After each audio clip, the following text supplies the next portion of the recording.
Welcome everybody to today's stream. Today is a special one, or at least it's the first one of a new series. And you can probably guess it, it's from the title. I will start my Zero to Hero journey. And what else can we say? After the beta is over, this is the only thing left to do until the expansion happens, I guess. Let's see. So, I'm here on my fresh account, nothing on there. This is my new account. I just bought it during the sales and I have almost all the expansions. I think not all of them. I think I'm missing EOD and I will create my first character now. I will do that quite fast. Of course, this is something that is very you should design a character that you will like and choose the class that you will like. This is very important to me. There is always a question which kind of class you should choose. This is, for me, a very personal choice. You should choose whatever you find looks the most attractive to you, what you think is the gameplay-wise very interesting. Don't really look about the complexity here. Just check what you like the idea of. And if you want to have more information, be sure to check out my YouTube channel, where I have very nice videos. Link is also in the description to the first class, how you can choose it, some showcase there, or some tier lists that can help you there.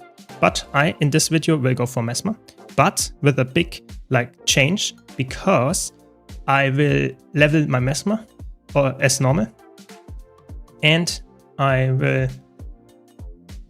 make it some, I don't care about the story parts here, just choose whatever you like, and then we jump right in.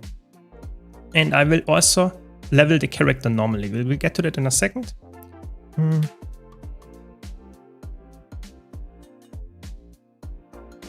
And yeah, we just jump in. I will skip all the story parts and just go and try to level my character as fast as possible. The first thing that I want to do here is I want to make all the stuff here go away. That's quite annoying. Don't show all the stuff. Yes, please.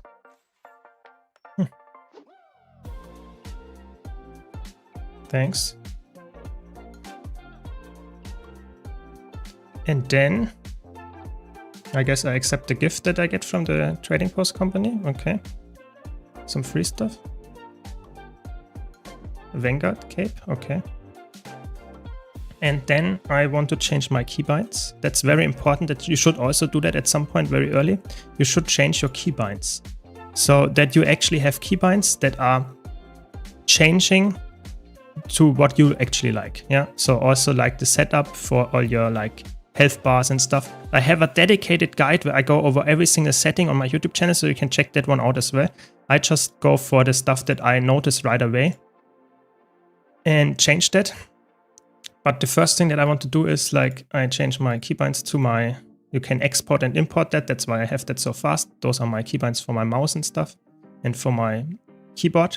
And now I just want to rush the tutorial here.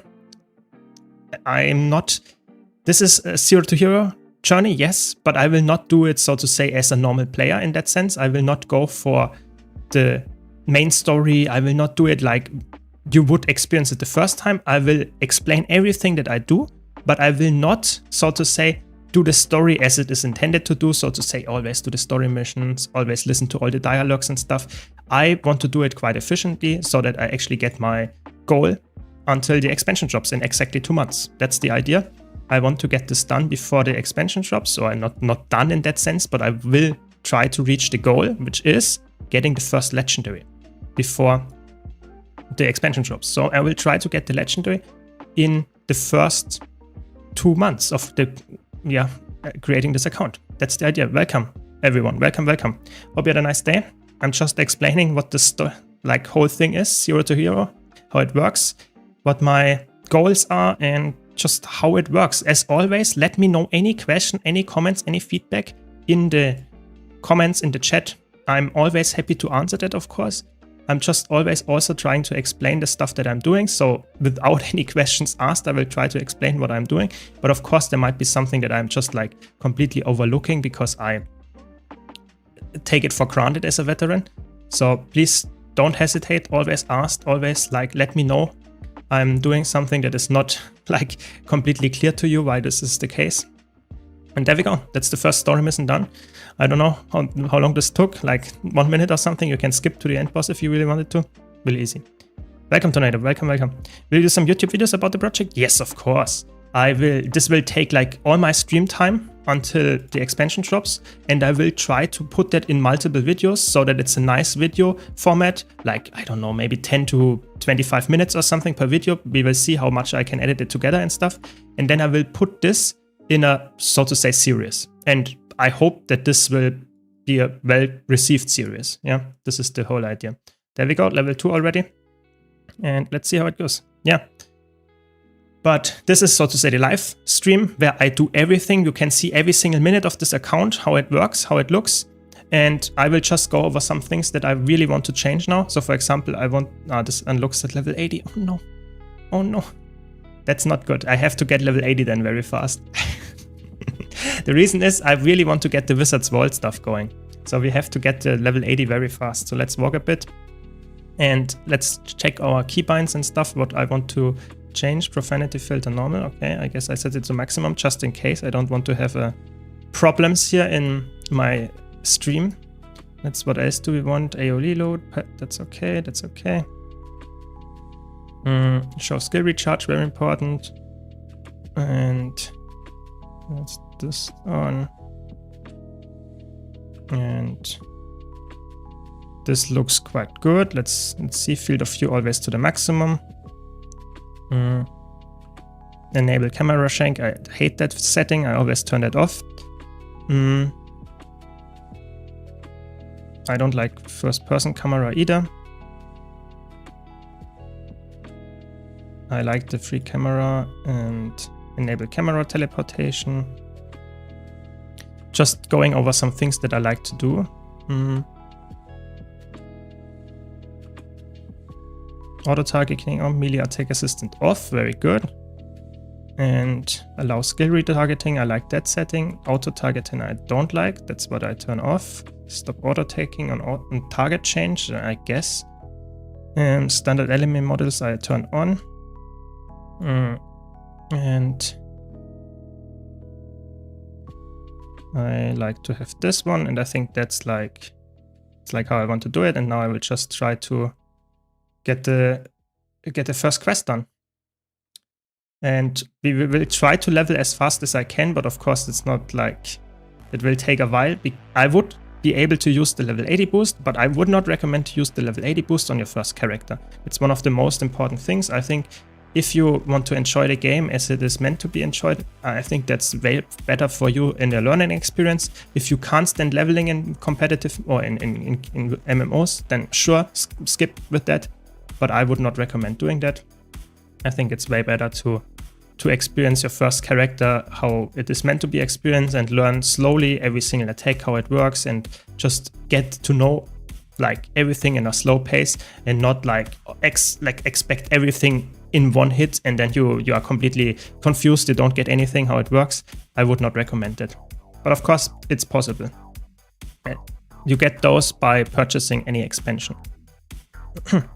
Learning to heal fractals, and I used CPC on Arc, but I didn't block the red ball. Did I do something wrong, or does reflect only work? So as far as I know, you have to be... Yeah, reflect works. I know that much. I'm not sure if like deflect doesn't work because I always used reflect there. So we already level 3. Let's go a little bit further. But yeah, and what I can recommend here is that you give stability if you're a necromancer, or just try to ignore it with your special action key. That works as well, because if you jump in there, you absorb the balls. But I'm not sure. It should actually work with reflects. Maybe it does not work with deflects. That could be, but normally that's not a mechanic that I think it works like that. Maybe it's just like too small. Maybe the balls are spawning on top of it and the CPC has some kind of like its bubble, but the radius of the bubble or the height of the bubble is too small. Could also be the case. I'm not completely sure. Oh, this is level 5. I'm level 3. Okay. That's okay. We want to get some... We have a lot of stuff to get done. Yeah. So I'm just trying to get everything like while I while I'm leveling and explain stuff. So I hope that makes sense.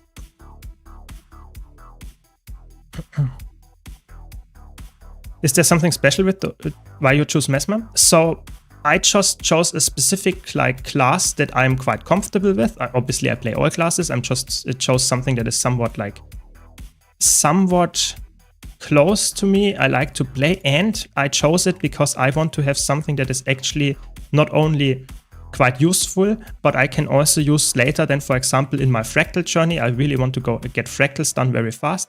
This is something that I like. I want to play support there. Support is really strong in fractals, and you find groups easily and you can carry them quite hard. That's why I chose Mesmer. Mesmer is really good right now as a fractal class, stuff like that. But it is really like up to you. It's not like something that is very special about this, that it's faster for speedrunning. I think it's actually one of the hardest classes to level. Maybe that helps you to actually understand how to level and stuff, because it's really bad as a core class. It has a lot of supporter stuff, and if you are leveling, typically you are quite often alone, and all your support skills don't really matter that much. So Mesmer is one of the more annoying classes to level. And yeah, we will just progress here and just slowly level, and I will explain everything as fast as I can. We will do the story that we will unlock at level 10 as well, just for the Blackline key and some experience, but after that we will not do story anymore. And yeah, that's how I think it will go. Looking forward to that 0 to hero run. You have a goal of how much you want it to have? Yes, so the idea is that I get to the legendary. I will get 1 legendary. Hopefully I will reach that goal. Legendary weapon is my goal. Reaching 1 legendary weapon. Yes, that's the whole idea. But we will see if that's possible in 2 months, or if it's like completely like impossible for me as someone that has to level the character and needs maybe a map completion for that. So there could be a lot of things that could be in the way. We will see. I will try my best to make that happen. 2 months is quite a tight schedule for that, but we will go there. Yeah, it's Mesmer, but Tethered Tank, don't worry. The thing is, I know other content creators already did Guardian run, and I wanted to do something that is very flexible for fractals later. That's the whole reason. I know that one of my main goals is obviously getting a legendary, and I will only get a legendary if I can get enough gold for that. And fractals are one of the best ways to farm gold, especially if you are somewhat like limited in what you can play. And therefore I chose Mesmer, because I can guarantee that I will be good in fractals and can carry my group there. That's the whole idea. Hope that makes sense. Welcome everyone. Glad that I can help you out. That's always what I want to do. So we want to go and get all the vistas and stuff. Later I will also turn on some add-ons to help me move faster across the map, or not move faster, but move more directed. Other Queensdale I will just do vanilla mode. If you're wondering what else add-ons I have, there is a guide about this coming up very soon. It's just arc DPS, and I have for the mouse cursor Blish Hut. I also have a guide on that on my YouTube channel already. So let's go back. So cheap to teleport, that's good. Yes, I will go for Chronomancer later, exactly, but first I have to level, of course. Can't play Chronomancer from the start. Like I said, I will not use the level 80 boost. I want to level vanilla to showcase how it works and slowly expand my stuff, my inventory and stuff. And they don't even have any like stats on them. Okay. Very interesting. We don't need that anymore. Thanks a lot for the sub, Machi. Thanks a lot. Thanks a lot. Really appreciate it. Yeah, so the Wizard's Vault is, I'm not sure, I will see. You know, I don't have it unlocked yet. I need to reach level 80 first.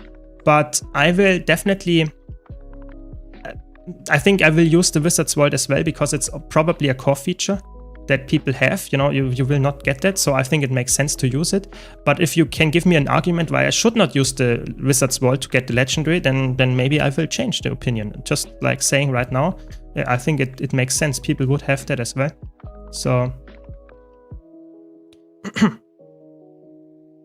I did that in 2 months in 2012, getting Flameseeker. But you played 12 hours a day? Yeah, I think that's not what I'm gonna do. I try to stream every minute of this journey. So it will probably be, I don't know. Let's see how much I can stream. But I think that will be like, realistically, I think it's like more like something like, I don't know. It's really hard to judge how much I will stream, and maybe I get completely hooked and stuff, yeah. But right now, I actually expect it to be possible if I use the Wizard's Vault. I calculated roughly how much gold I need to get after getting level 80. I think it's possible, but it's definitely not the easiest challenge. It's 2 months without playing 12 hours per day. Yo, that's still quite a journey ahead. And I have to level the character as well. Welcome, welcome everybody.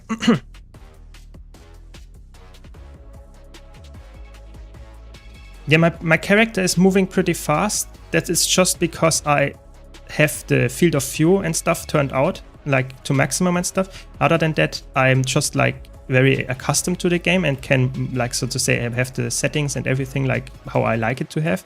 So I think a new player would typically move way slower and would not know how to like move the, like very directed and attack and cast and all that stuff at the same time.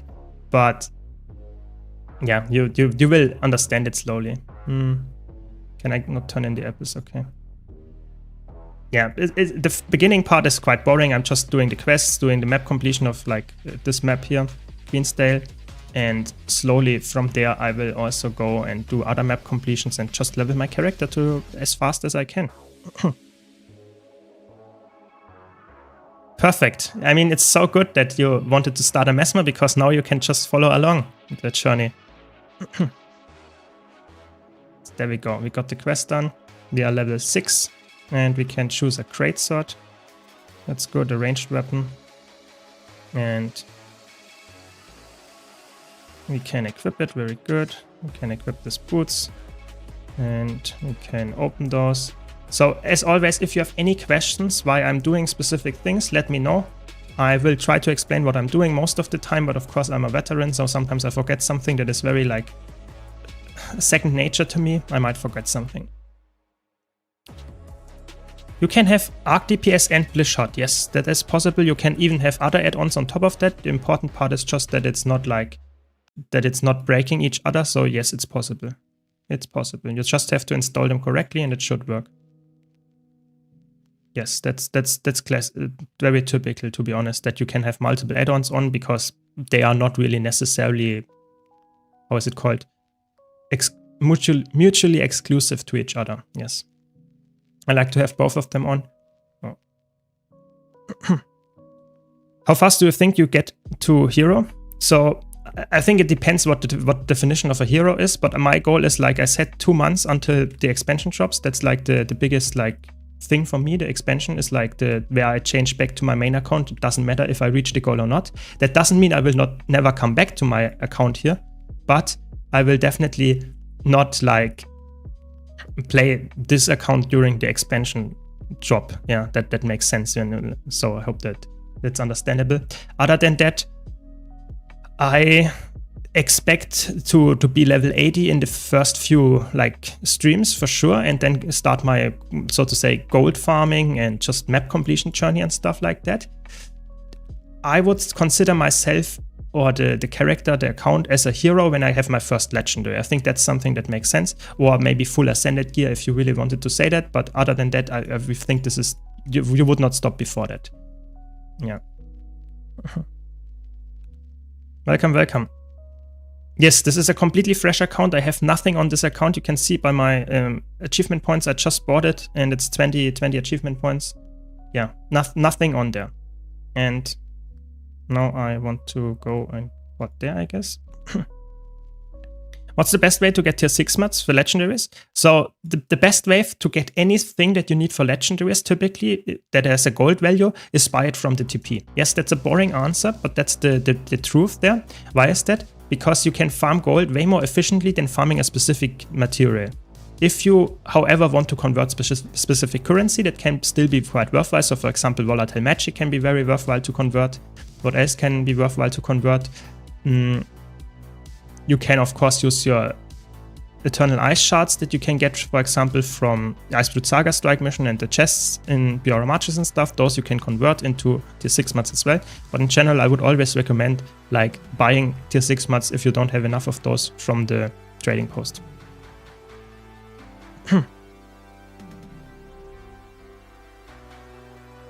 I tried the combat text mode add-on, but I personally didn't like it too much. I like to have the specific how it looks here, but maybe someone convinces me that I have to try that again. Maybe they made some improvements.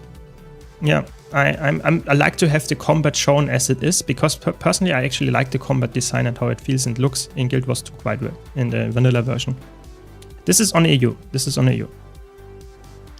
Yes, it will also engage with other expansions, but at the beginning, of course, to level, I will go through the core game, and then I will slowly probably go to Heart of Thorns and go from there. I don't have all the expansions yet because it's not necessary for me yet, but I will go there. I will get that, yeah. Yeah, Laurels are also a good way if you don't need them any other way. For example, I will not spend my Laurels on this account for tier 6 mats because I need the Laurels, for example, for Ascended Trinkets. So stuff like that, you should be careful. Laurels are obviously a very good way if you don't need the Laurels. Then that's a very, very easy way to get them. Tier 6 mats, that is. And yeah, we are already at 1% map completion. Yeah? We are slowly getting there. It's also a little bit painful that I don't have a blink or any like fast moving thing. Thanks a lot for the sub, Ferrarian. Thanks a lot, really appreciate it. Thanks for your support. Yeah, exactly. You turn currency into something that you can sell if it's not tier 6 mats, and if it's tier 6 mats, you obviously keep them, because selling stuff that you will need in the future is obviously always a stupid thing to do. So, how many years do you play Guild Wars 2? 12 to 13 years, yes. With on and off, I would say. This is just like my main account is very like efficient, very high gold value and stuff, and I did a lot of stuff on the main account, but my, so to say, journey was like not permanently playing 12 hours a day or something like that. It was more like in the beginning very slow, and I would say I started like really playing Guild Wars 2 like 2016 or something, when Heart of Thorns came out, something around this like what, why can't I do it? Interesting, you unlocked it as later. Okay, I did not know that, to be honest. You see, sometimes I learn something because I never leveled my character in the last like 12 years. You know, I have 70 characters on my main account, with all of them are level 80. So I don't know that you don't have the unlock right away of the hero points. Very interesting. Would you recommend to Virtuoso as a DPS? Yes, I would. I think it's a very, very good one. It's really good. So, where do we go? Probably there. Yeah, I think Virtuoso, either Power or Condi DPS are very good. Would recommend. Yeah, you can kill whatever you want. I'm just like, my mindset is I level as fast as I can while doing the map completion. So I'm always someone that wants to be a little bit like, how is it called? Efficient, you know? I will do the map completion anyway to get my legendary. So why would I try to level as fast as possible by killing specific mobs that don't give me map completion? Yeah. So I will try to level while doing the map completion, and I will get level 80 and my full mastery and whatever at some point as well. This is just like, I will try to double up with my time, so to say, that I spend. Hope that makes sense. Yeah, I'm always happy to help. If you have any question, let me know. But without mounts, it's actually quite slow. I have to be honest, it takes a while, but I can't get the mount yet. So very slowly we progress through everything. Yeah, you unlocked it at level 10. Okay, I guess that's what we're gonna do then. We wait until level 10. Just press F all the time. That's a somewhat easy quest, to be honest.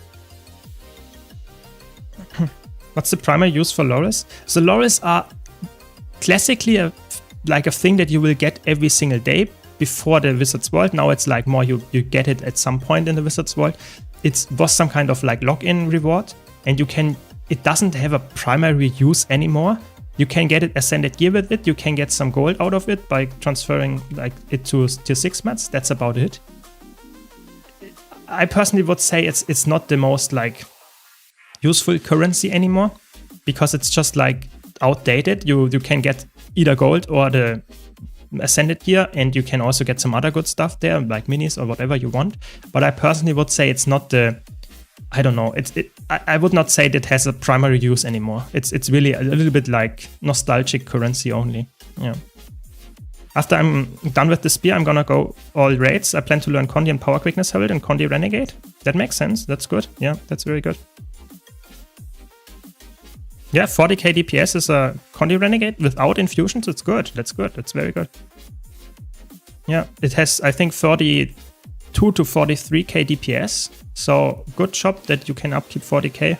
Infusions typically give you like 1 to 2%. No, I would wanted to kill those as well. Sad. Yeah. So good job there. Good job. I also want to get my weapon swap at some point. It's a little bit sad to only have the greatsword. And we also have to clean up my inventory also at some point. So much stuff to do. And I guess we select this. Doesn't have any stats, so not that good. Is there another quest? There is a quest at some point here. I think there is a quest here. Pretty sure about that. Yeah, I have 70 characters, mostly for storage. They are like, I use them, for example, if you have like you can have build templates in Guild Wars 2 and equipment templates. You can have 9 of them. But if you want to play a lot of different builds, then sometimes it's more worthwhile to have a different character. For example, for World vs. World, I have a different character than in PvE. Stuff like that. No, too slow. So stuff like that, that's why I have 70 characters, but I mostly use them for storage. Like I have very, very many characters just for storage. So give me the POI here, please. There is not even a POI here, what? Okay. Ah, there, this one is here. Okay, I can't get that until level 10. I'm just level 8. Oh no. I have to come back at some point. Nice, we got underwater stuff, very good. Equip that. I guess equip that. And apples we don't need anymore. What do we have here? That's not good. I want more power. Okay. No quest here.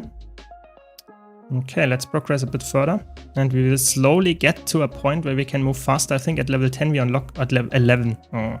At 11 we unlock the first skill, and then we can hopefully use Blink to move a little bit more like fast across the map. Yes. Yeah, you need the Pact Mastery for the Mentor tag. Typically, I don't use the Mentor tag for a lot of things on my main account. I typically don't use it anymore at all.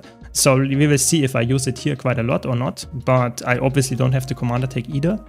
So this is for me also a somewhat learning experience, because I am someone that has almost everything on the main account unlocked, and I don't even know what kind of stuff I unlock at which point. As you can see, for example, I did not know that this will unlock at level 11. So it's an experience for me as well. Yeah, but of course I know what to do with my gear and how to equip all this stuff and what kind of stuff is important to get in the beginning, and so yeah, interesting journey as well for me. So I think that's done here, this part. Now let's go to the next. So generally you don't have to do all the quests if you don't want to go for the map completion. They are sometimes quite tedious, but the stuff that is really just walk there, get the experience, and then go to the next. This is actually quite a lot of experience that you can get that way. So for example, I would always recommend to go for waypoints, because you can teleport back to them, and maybe POIs are also quite nice. Just some very good experience that you can get. I'm a returning player, stopped in Path of Fire. Is there a list with important stuff to do on unlock? I have a video about this actually. And it's called What to Do After Reaching Level 80, and you can just follow this. Of course, you are a returning player, but there are things in there that you might also want to get because you were not there when they came out. So I think that can help. Oh, this quest. Okay, so we can do this. I think we can jump through the sky to get more. How is it working? There is a trick to do this. But I guess we have to do it the normal way. Yeah. Which guild boost do you usually use? So it depends on the character. If I'm in PvP, I use the PvP reward track. In World vs. World, I use the World vs. World experience gain. In PvE, I would say I typically use the experience one, because spirit shards is something that you might want to get anyway at some point. But also Magic Find or Karma can be worthwhile. It depends a bit on what you want to do, what you need. I personally don't need anything of those three anymore. So I typically go for experience, because you can never have enough spirit shards, I guess. That's the idea there. But it doesn't really matter too much in PvE. It's like really like personal, I would say. In competitive modes, I would say you should always have, if you have a specific character there, that's why I have those. For example, you would go for the one that gives you more rewards for playing the game mode. That's the idea. So let's concentrate. Oh my god, stop it. Yeah, small inventory, it takes a while. I couldn't get... Typically, if you have some events going on, you should also join the events if you have time and if you know what you're doing, or if you know what you should do for the event. But this one was already like almost over, so I couldn't join anymore because it gives some nice experience. You can stat select it. That makes sense. That's very good. But now I want to first go and get the quest here done. I really hate this guy. This guy is just waiting until I jump in and then he blocks. Stop it. There we go. Yeah, the mounts are obviously really, really good as well. Yes, this is a completely new account. Very fresh. Like, just bought it. Very, like, that's the journey. That's the idea here. And just stop it. Let me just complete this, please.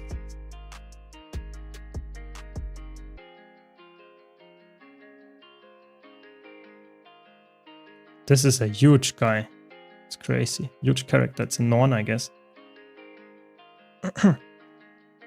When you upload the Zero to Hero video on YouTube, please use clickbait titles such as GW2 veteran with 15k hours, Zero to Hero channel. Yeah, the thing is, I like to make videos and titles and stuff that are somewhat like describing what I'm doing. So I guess that makes sense, yeah. But I think clickbait titles, I got so much offense in some comments because of like people claimed that my title was too clickbait, even though it was, in my opinion, like completely fine. So I think I will do reasonable titles and not overdo it, but I will definitely try to sell this series because I think a lot of people want to see it or at least are interested in it. So hopefully it works because that's a lot of time commitment that I'm doing here to this specific streams, and it's fun, don't get me wrong. Just saying, this is something that I would obviously not do if I wouldn't be a content creator. Okay, so let's just move in the unexplored area and see what we get from there.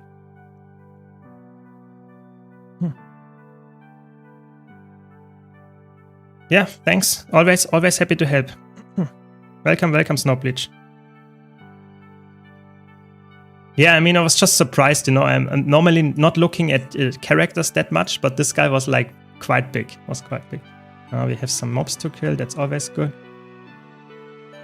I also don't have auto loot yet, so stuff like that. It's actually quite like for a veteran that has this like always had this feature. That's actually quite a bit like uncommon. I actually did not see that, but yeah. So the thing is here, I am level 8 and this quest is for level 9. Does that mean I can't do it? No. In Guild Wars 2, you get more experience if you do stuff that is a little bit over your level, or you don't get more, but you get, so to say, more value from it. In my opinion, it's completely okay to do stuff that is like below, like say 5 level above you. That's completely fine if you know what you're doing, but you should not go too high because then you will actually get punished very hard. So your attacks will deal way less damage because they are cleansing blows all the time. So be careful with that. I actually should do that, to be honest. I get some buffs there when I do this, and I get to a map where some nice stuff is respawned. Very good. So yeah, so I would recommend doing stuff that you can do without dying. And if it's a little bit above your level, that's good. If it's not, don't worry. Yeah, that's leveling experience in Guild Wars 2 is not too hard. You just do whatever you like and you will probably succeed. It's not that bad. Should not go in a level 80 map though at level 8. That will not work out for you.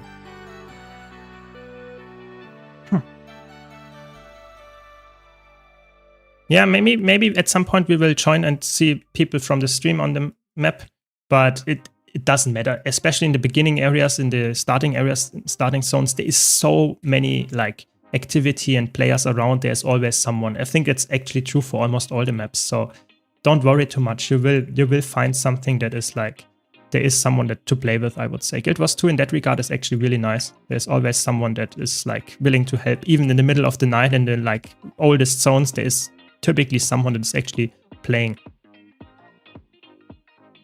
Yeah, I really want to get my weapon swap. But we are slowly getting there, I guess. So, almost done with this quest. There are some more. Yeah, that is true. Good point, Tedder Tank. Good point. It's just usual that some people have some really bad comments. I had someone actually recently that was, I'm not even sure if that was a new player or someone that was like my tier list. I think it was a healing tier list for PvE. What's the best healer or something? And I put Soul Beast in obviously not able to do the healing because you can't provide quickness or alacrity permanently to your group. And this person said, "Oh my god, you're so wrong. Soul Beast is the best healer in the game. Why did you put it there?" It was so funny because they were offending me for not knowing something. But it was sometimes the comments, I just like, I don't know what to say to this. You know, I actually completely clueless. It's crazy. Yeah, the auto loot is really, I'm pressing F like almost all the time to make sure that I actually get the loot, because you really want to get all the loot that you have. So that you can get, because if you can't, then you will lose actually quite a bit of like, yeah, value. Yeah, the beginning, you know, I have already like almost 4 silver. It slowly like goes up, but you really want to get all the loot. It's really like the loot thing is really important. Okay, we want to get, I guess we got those already, but okay. Slowly, 44%. We're getting there. There's something. Oh, there's also another quest. We should go back to this. Level 9, very good. We got some tools, very good. We can equip those and can gather some stuff. Slowly getting there. We also want to get at some points. I think if we're done with Queensdale, hopefully my inventory will not be that too full until then. Oh, I think it will be. Oh no. Then I have to get some vendor things. I wanted to go to the Queensdale and do the cities after that, but I think we have to go to a vendor before that. Oh no. Because the small inventory is like really cluttering up. I mean, this one I can delete. And I don't want to destroy all the stuff that is maybe useful to sell and get some more gold out. Yeah.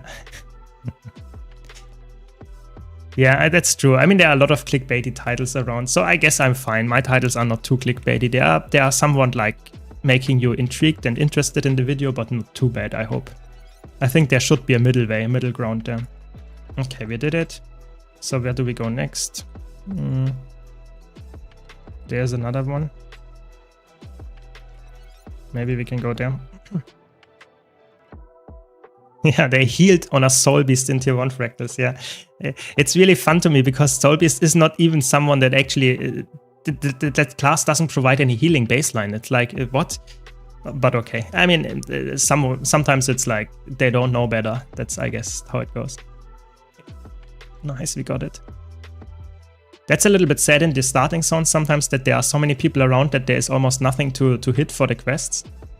But they respawn quite fast, so there's that.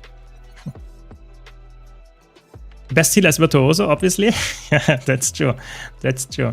No, couldn't hit that one. That's why Greatsword is so good, or any ranged weapon, because you can tech those people or centaurs here way better. Let's do and interact with everything and get some experience there. That's actually quite good level of quest progression. Nice, 10 centaur kills. We're getting there. What would you say is a good class to start with? You should start always with the class that you enjoy the most. So what kind of class fantasy you're looking for should be the thing that you actually start with. No class is better than another in terms of like leveling and stuff. If you don't like it, that is not mattering. You know, you should always choose the class that you enjoy. All of them are completely fine in the end game. Some classes might be a little bit more annoying to level with than others. So for example, Mesmer is one of the slower ones to level because it is just doesn't have the best DPS as a core class.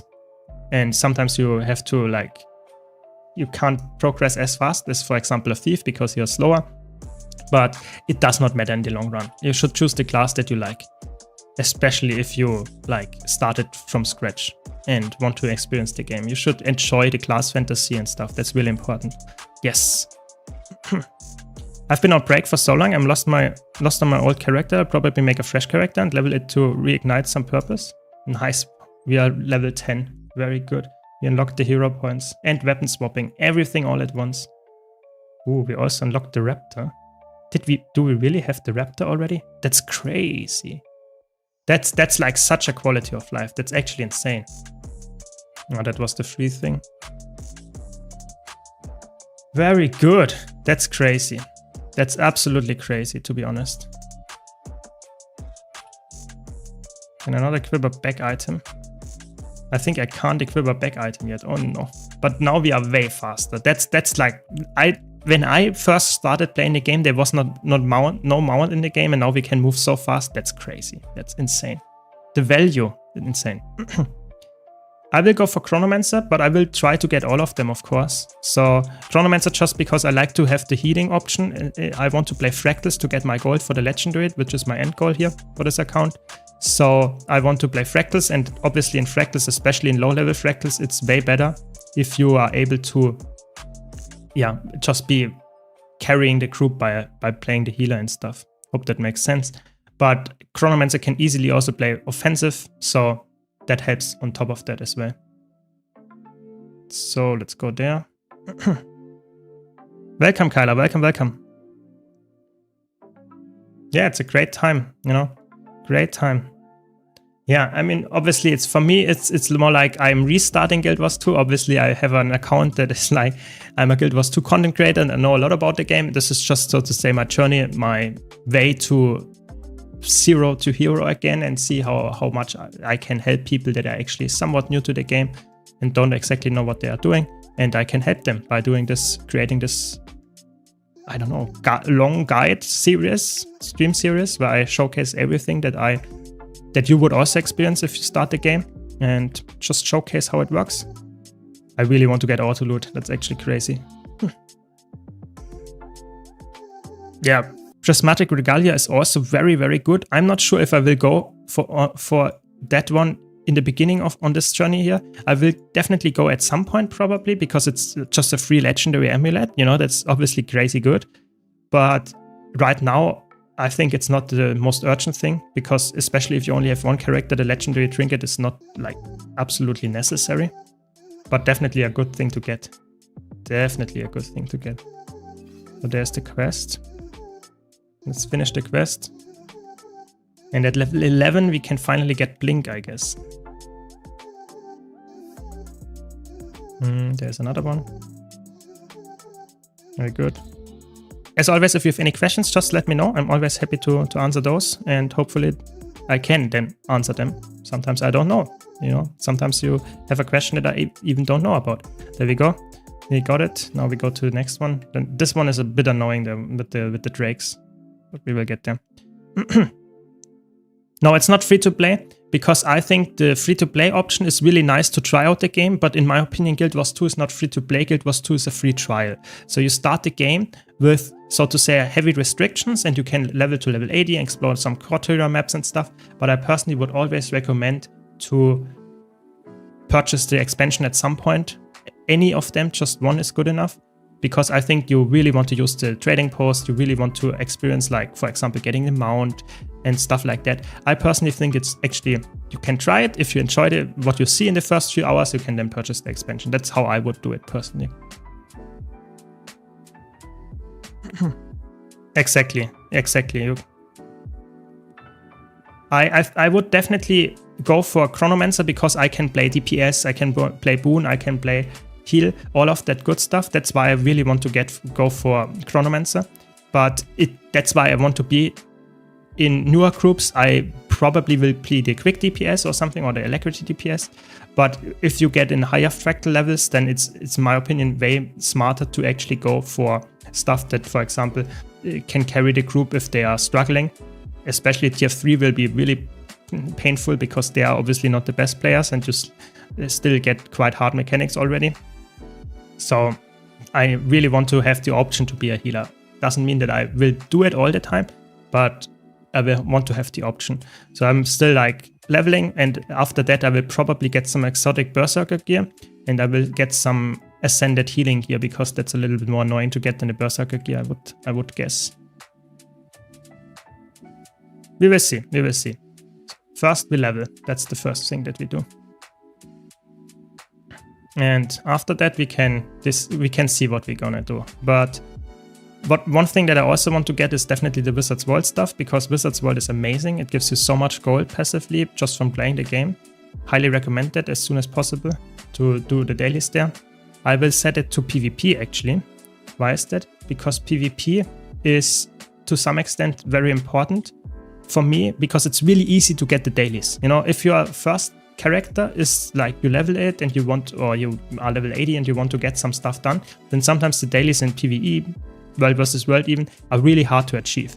But if you're setting it to PvP, it's always the same. Play one PvP match and you probably have all the dailies done.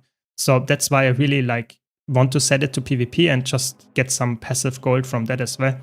That's the idea. But of course you can set it to whatever you want. Yes, there are 9 mounts in total, yes. Would you say Chrono is complicated compared to Soul Beast? It's not as straightforward, I would say, yes. But it doesn't mean it's like, I think if you play a DPS Soul Beast and want to play it perfectly, I think it's also not that easy. I think it highly depends on which kind of situation you're in. I think in general Soul Beast a little bit more straightforward than Chronomancer, because Chronomancer has the Continuum Shift, which is not always the easiest thing to understand for a new player. But I personally think it's actually... It's quite good. I think Soul Beast and Chronomancer are quite similar in terms of how challenging they are, I would say, at least for me. It's hard to ask a veteran what's easier, what's harder, because obviously I played all of them, so I might be biased, but...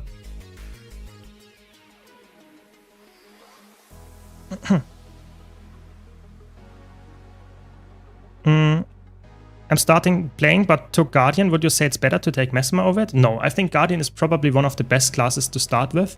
I'm not joking. I think Guardian is so flexible and is really safe and really strong in a lot of situations. I think Mesmer is just my choice that I wanted to do, but I definitely think that Guardian is a good choice as well. Stop it. Oh my god, this guy's blocking as well. What? I really need some... I have a weapon swap and I don't have a weapon equipped. Good job. You're getting there. You're getting there. You see, this guy's level 12 and I get some glancing blow because of that. Because he's just a little bit higher level.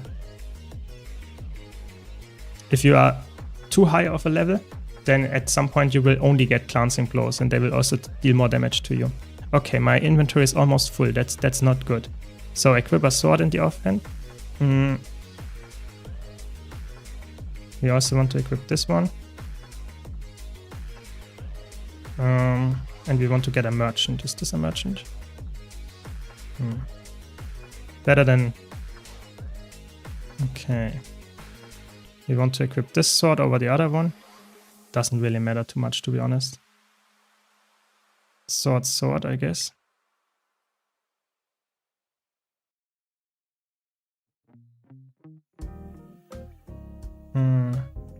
We can unlock the skins, I guess. I'm just a skin collector, you know, that's why unlocking the skins, I guess. That's not good. Do I want a pistol? No, not really. And I want, no, blink. Yes, I can get blink. That's good. There we go. Next one, I want to get mimic. At level 15, I can use double blink then. That's the idea here. Okay, then we want to get the quest done here. Yes, this will be a YouTube series after editing and making it somewhat more like concise. Yes, there will be a YouTube series. I will do everything here on stream, but there will be a YouTube series starting then as well. Yes, exactly. Thanks for pointing out. Yes, that's the blue cursor and also the mounts thing here. This one here is from the Blish Hut and the Mounts and more add-on. That's correct. That's correct.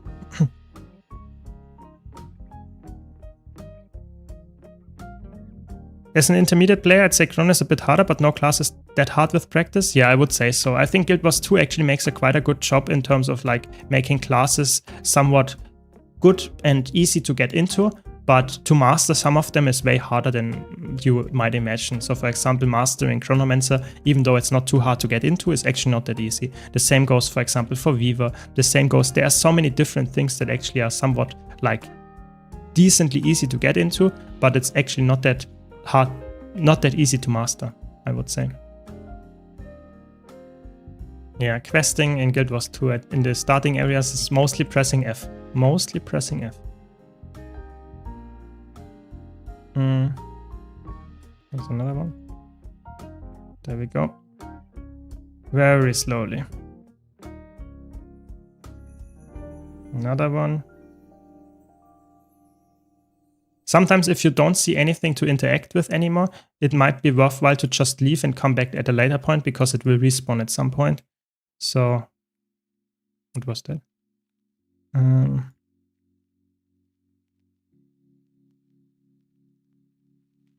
Exactly. Do you think Weaver needs some kind of rework, especially for PvP World versus World? I think Weaver needs some buffs. I think a rework, yes, could help, but I think you don't necessarily need to do a rework if you would just buff it a bit in terms of like utility, maybe flexibility and usefulness. Then I think Weaver actually would be good. I think a full rework would, if it would make sense and if it would be good, yeah, I would be all up for it. But I think Weaver needs some help, that much is for sure. Yeah, I think it's definitely the worst Elementalist spec in terms of like what it wants to be and what it actually achieves to be. So I really hope that we get some buffs to Weaver. I really hope so. Okay, so there is a quest, I think.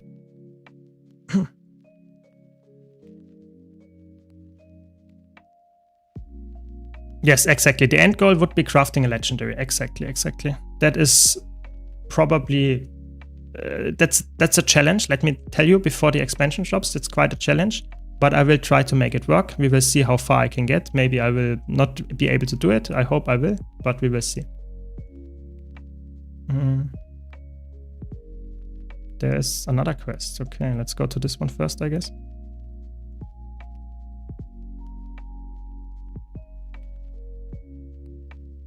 It's in there. No.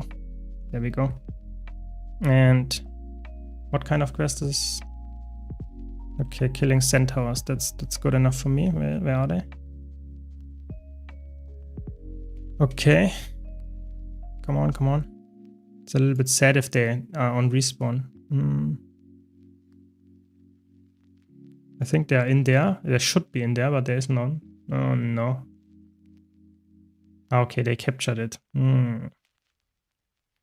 That happens sadly sometimes, that some of the map parts are, so to say, rotating between the allies or the enemies. And sometimes if the allied faction has it, there are no enemies there and you take way longer to complete the quest. So you just have to come back at a later point or really do all the stuff that is possible to do for the quest. So now we want to go here and grab some grubs again.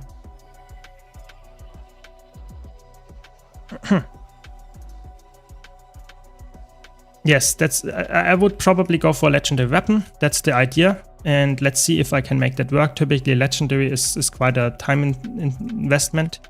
But with the Wizard's Vault, I think it might be possible to get that done before the expansion releases, because I really want to play when the expansion comes out. On my main account, of course, because I want to experience the expansion and not do some kind of 15-year or 13-year-old content. That's not the best way to do it. Oh, there is a thief. I think I can talk to her and can test something, yes. And I get some progression as well. Very good.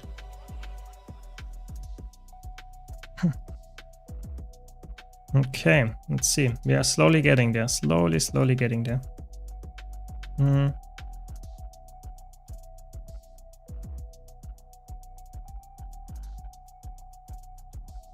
Thanks, Alta. Thanks, really appreciate it. The Prime. Thanks a lot.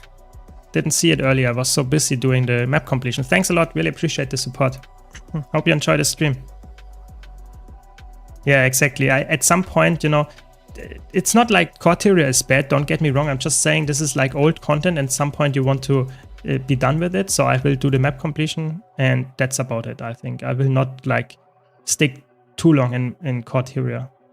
The map completion is already quite a grind, to be honest. If you're fast and know the perfect routes and stuff, then it will not take too long. But as I'm leveling in the meantime and don't have the perfect gear and stuff and don't have all the mounts, it will take a while. It will take a while.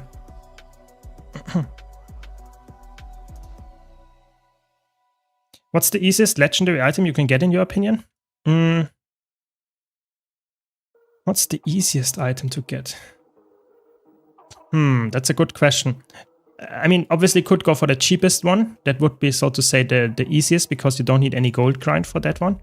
But does it mean it's the easiest? I don't know. I think I personally would go for, if you get the Wizard's Vault item that gives you, how's it called, the Legendary Starter Kit. If you have that one, that might be one of the best choices for you, because you get half of a Legendary already, and then you can get any Legendary that you want, or most of them that are in there.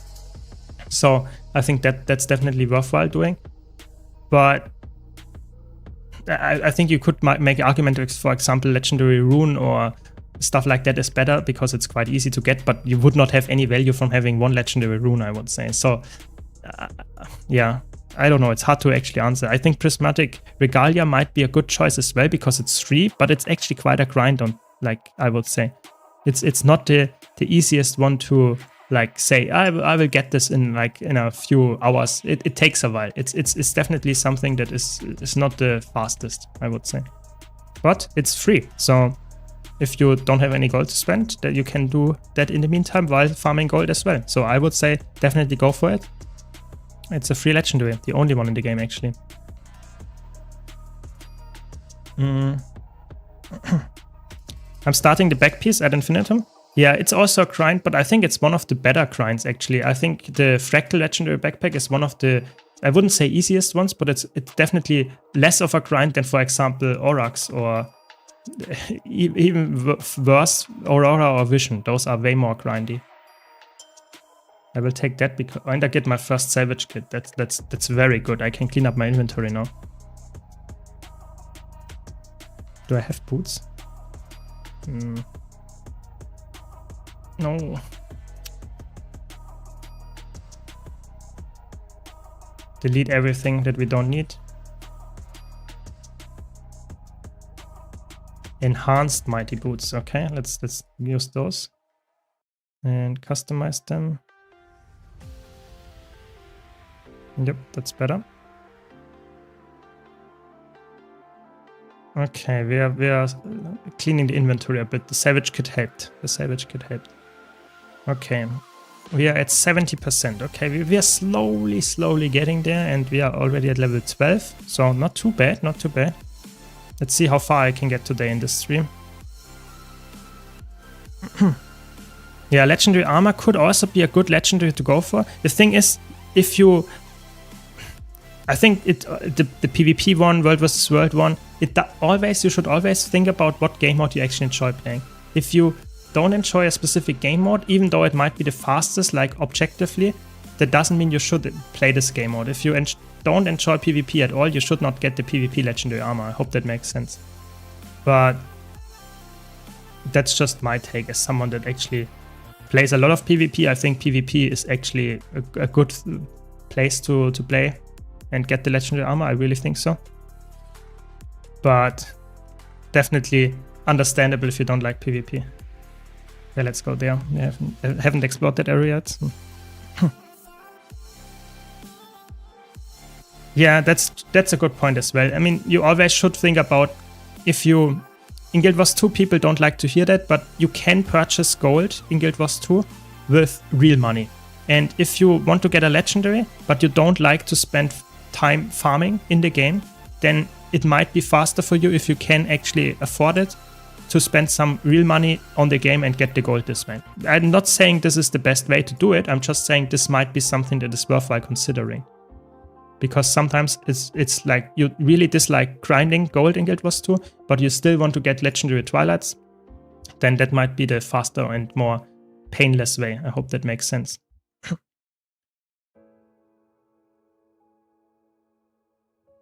The pop-up window, which pop-up window did you see, or which do you mean, final one?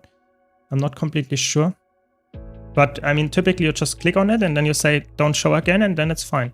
Normally that's how I would recommend to do it.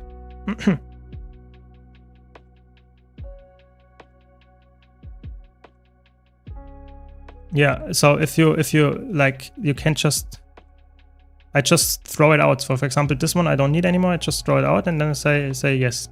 But sometimes you don't have the pop-up window. That's the thing. Sometimes it doesn't happen, sometimes it happens. And then the tip, for example, for this one, I can give you that tip directly. If you want to delete something and then you have this pop-up window, this is the most annoying one because you have to type the whole item.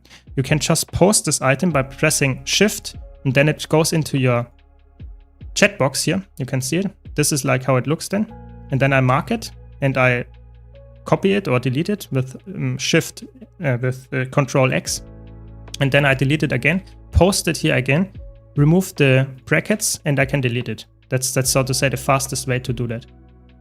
And that's how I always do it if I need to really delete a lot of items that have a name or that need to answer with a name in there.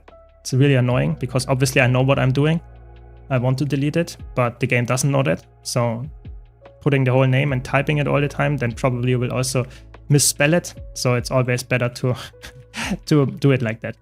Maybe that's a small info that you didn't know, or that helps you a little bit at least. Very good, we're almost done.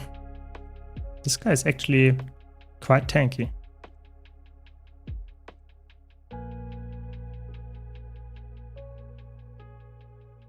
Okay, you don't want to die here. That would be not good. Stop it. There we go.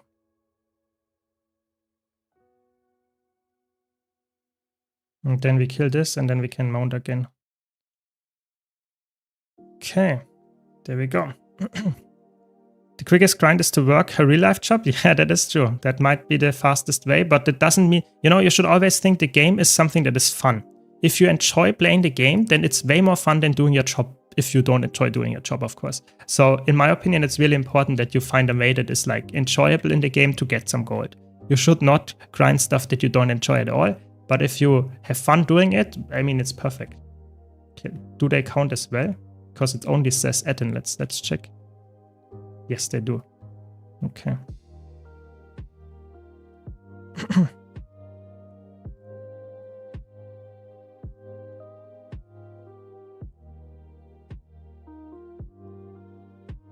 This game makes you always feel so noobish after a year, and there's so much stuff to learn. I mean, that's just normal. That's just completely normal, I would say. If you have an MMO that is like that old, like Guild Wars 2, then it's just like there is so much stuff in the game at this point. You always have something new to explore. You know, I'm playing the game a lot, obviously, but I have always something new to explore as well. So there's always something to learn. And that's just how it goes. Just accept it, embrace it, and have fun while doing it. You know, it's something nice to accept it, I would say. For me, it's nice to have something to learn. If I would be always about the game is, I know everything about it, maybe I would not play it anymore. So there we go, level 13, very good. Get some laurels, can do some things. We have that unlocked, very good. And see what we do here. We want to help the Etians. Okay. I think you can talk to those guys and you get something then. There is some specific thing that you have to talk to them.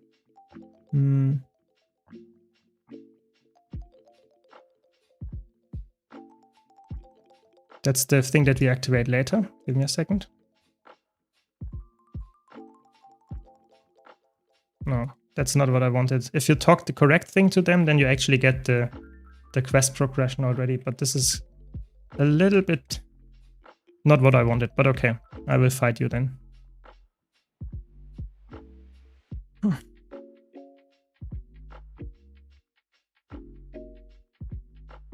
No, I don't want to fight you all the time. Should really get this the correct one, because it helps me speed up the process, but okay. So there is another thing here. There we go. 77%. Okay, not bad, not bad. There's the... Maybe we have luck and the Shadow Behemoth is up, but I think probably not.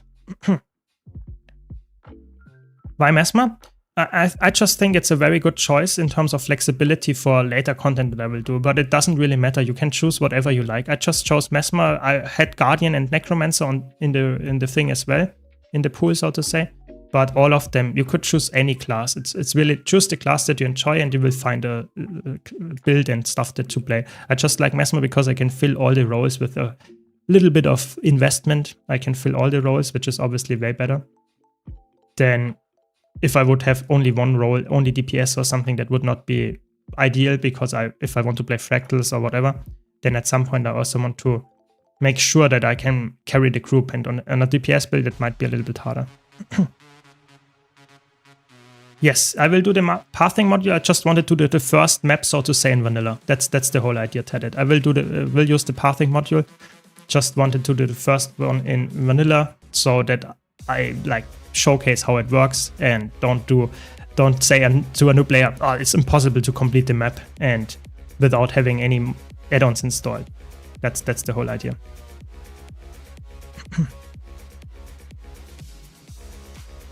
Become a content creator, generate income, buy gems with it. I personally think the grinding Guild Wars 2 is actually, if you know what you're doing, you can actually get a lot of gold very fast.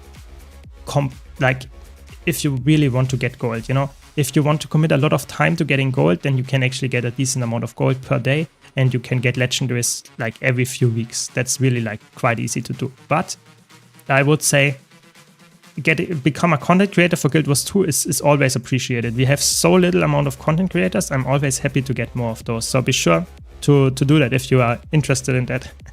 I also have to be really careful that I don't jump down a cliff, because I don't have gliding, obviously. It's a mastery, I don't have that yet. So I have to be careful to not die because of that. That would be really annoying. Sneaky, sneaky. No. No. Now I have to fight this guy. That's not good. And I only have a trident. Oh my god. That will take ages. Oh no. So if you don't know, trident underwater is not bad, but it's way worse than a spear underwater for Mesmer. So it takes forever to kill this guy now. Not good, not good, not good. But what can you do? It aggroed on me. I should have equipped a stealth skill, and then we could have done that way faster. But that's how it goes. Going to swap to Ellie if he dies? Full Berserker gear now? That makes sense. I mean, Ellie is quite fun. I think Ellie is actually for leveling better than Core Mesmer. I think Core Mesmer is actually quite bad for leveling. So the streams will always be available on YouTube. On Twitch, you can also watch the VOD, but it's only there for a couple of weeks. On YouTube, all the streams will be in the live section, yeah? So on my YouTube channel, you can just watch those streams in the live section. So there is a tab for shorts, for videos, and there is one for live, and every single one of my streams is still there. So you can still watch them. And of course, those streams that I'm just doing right now will also be there, yes. Would you say Guardian is simple to play even if you have like 11k HP and Dragon Hunter build? Yeah, I actually think so. I think Guardian, yes, people always say, oh, it has a low health pool and it's like, so to say, very low health and is heavy armor class. But I personally would say you have a lot of blocks, you have H's, you have a lot of active defenses. I think it's actually one of the easier classes to play because of that. And, or at least safer classes to play, baseline. But I think it's always heavily dependent on what kind of playstyle you actually think is easy or hard. That's the way more important thing. So some people like to play melee classes and want to be in the enemy's face, and some people don't like that at all. And then they might actually think that a melee class is way harder to play than a range class. because you have to be in the face and you can't dodge their attacks that easily. So I think it's very like player specific. But yeah, I think Guardian is underrated how so to say safe it is. I think this one is the Scrid one, is it not? The Scrid one. It's up there somewhere. To get the hero points. Oh, it's below here. Okay. No, it's up there. I knew it. Okay, where is the Scrid?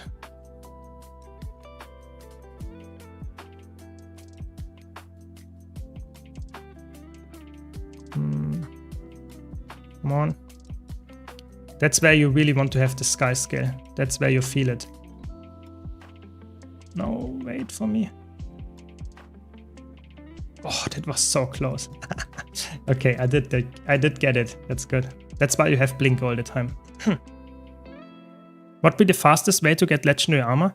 I think the fastest way would be a mix of all of them. So that you would get one PvP one or two PvP ones, that you would get one World versus World one from raiding and one or two from the open world, something like that. So mixing those would be the fastest way to get full 6 pieces of legendary armor. But if you only want to get one specific one, I think the open world one can be quite fast, or the PvP one. Those are the fastest ones. If you do all raid wings, you can also get the raid one quite fast. But typically, if you want to get a legendary armor, you probably don't do all the raids, all bosses every week. But I might be wrong, of course. Maybe you do, and then it's also a fast way to do that. If you get a super rare item, you could legit trade gems worth 100 DS or something.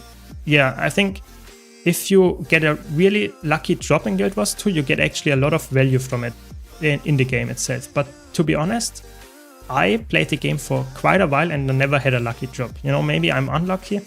You can watch my 2000 Blackline chest key opening and can decide for yourself if I'm lucky or not. But yeah, I personally think if you are lucky, you get a lot of value in Guild Wars 2. But yeah, I didn't get that yet. So we have still a lot of quests to do. Where are all of the quests? There are some things. No. Don't attack me, I wanted to port.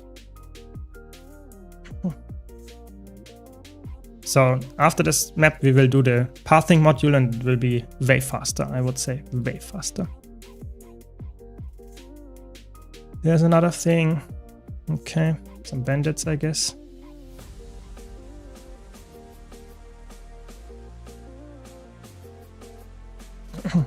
I played 3 Char map completion without add-ons till recently found it, and it's very useful. Yeah, I really like it. I played at least 3. I have like in total like 12 or something. Why can't I interact with this? Oh, there we go. And I think it's way faster if you do it with some kind of like, why is it friendly? There we go.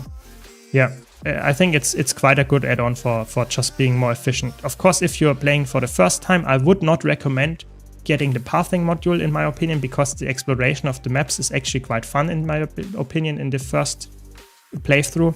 But I can definitely understand why you would say, I want to do it the fastest way. Sure, then use the pathing module from Blizzard.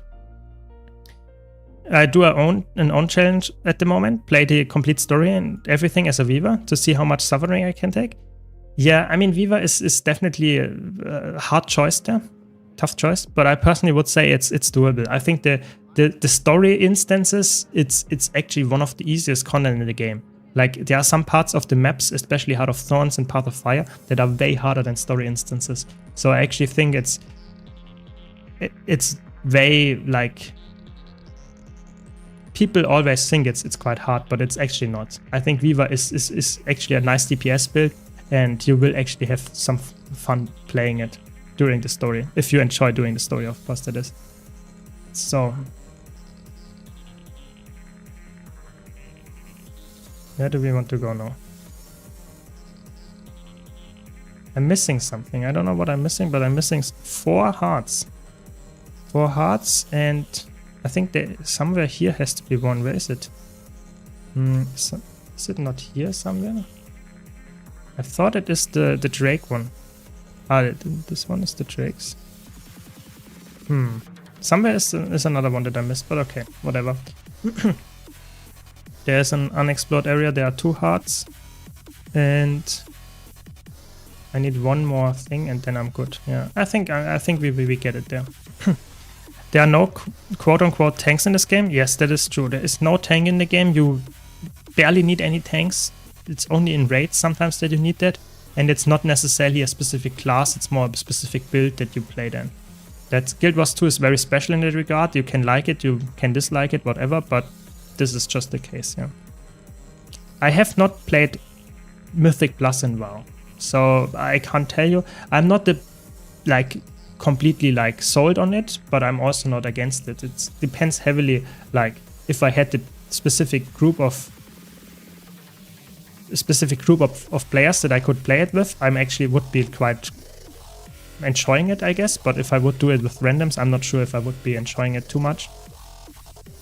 For me, it always depends on how the gameplay loop is and how interesting it is for someone that is new to get into this, and how much I need actually to get some help from other players, because if I don't have other players that help me get into a specific game or something, then it might feel way worse than it actually feels if you have them. So I don't know, I'm not interested right now in Mythic Plus. Maybe at some point I will play WoW, but for now I'm playing Guild Wars 2. That's about it. What's your opinion about the new elite specs? So I think I just released a video about it, so you can watch this video where I talk about all elite specs and give you my opinion on it. But I personally, just to summarize it here, I think most of them are fine. Some of them are really good. Some of them, or at least one of them, is really bad. But I think most of them are actually in a good spot. They need some improvements, but that's where the beta event comes in. You know, it's a beta test. Oh no, I'm dying.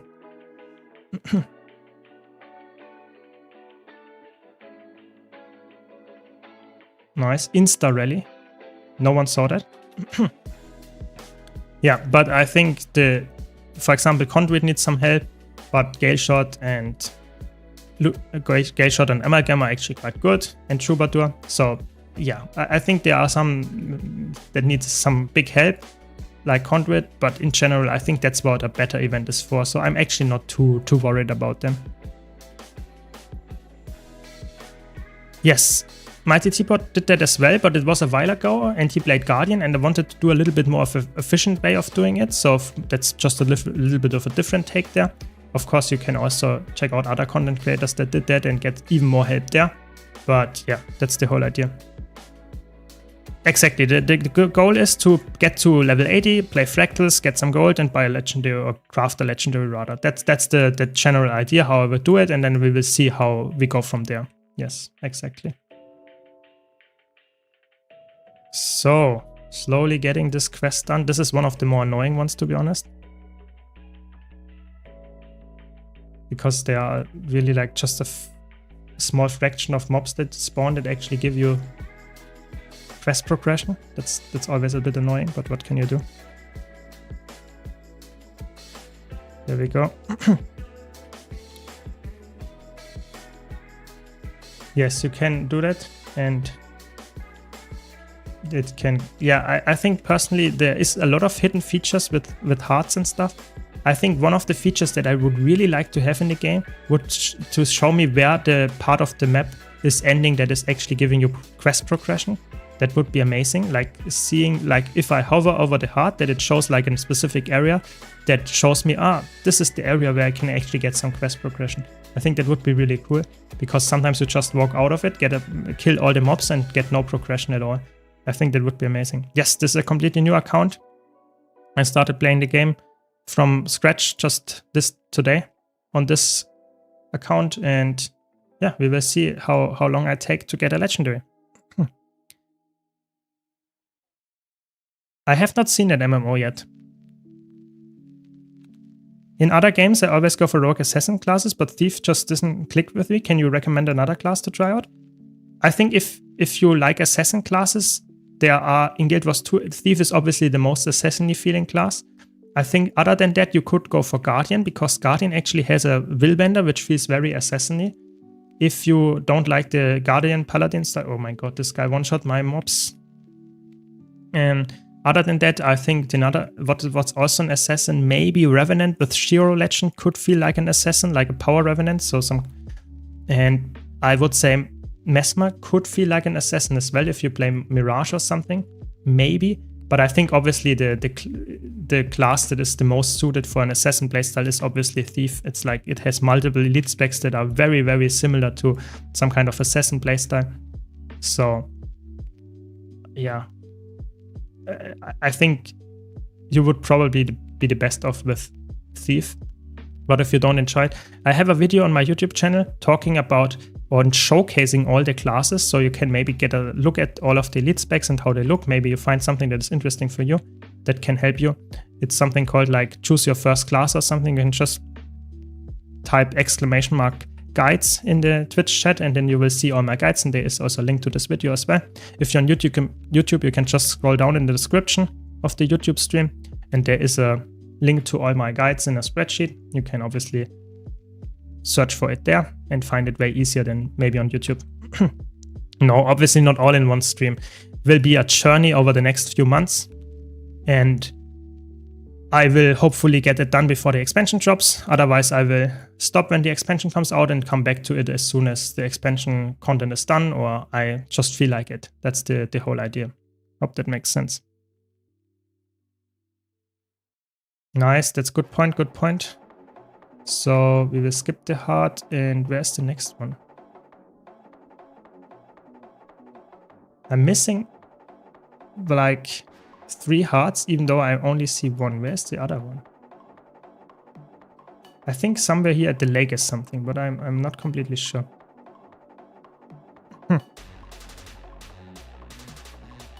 Yes, we have to hover over the icon, good point. But you only see the hearts that you actually like, that you uncovered already. The ones that I don't see will not happen. Yeah.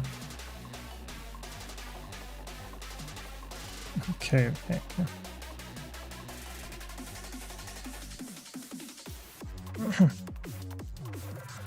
Yeah, Mesmer feels like very assassin-y style, I would say, if you play it with a specific build. I think so, yeah.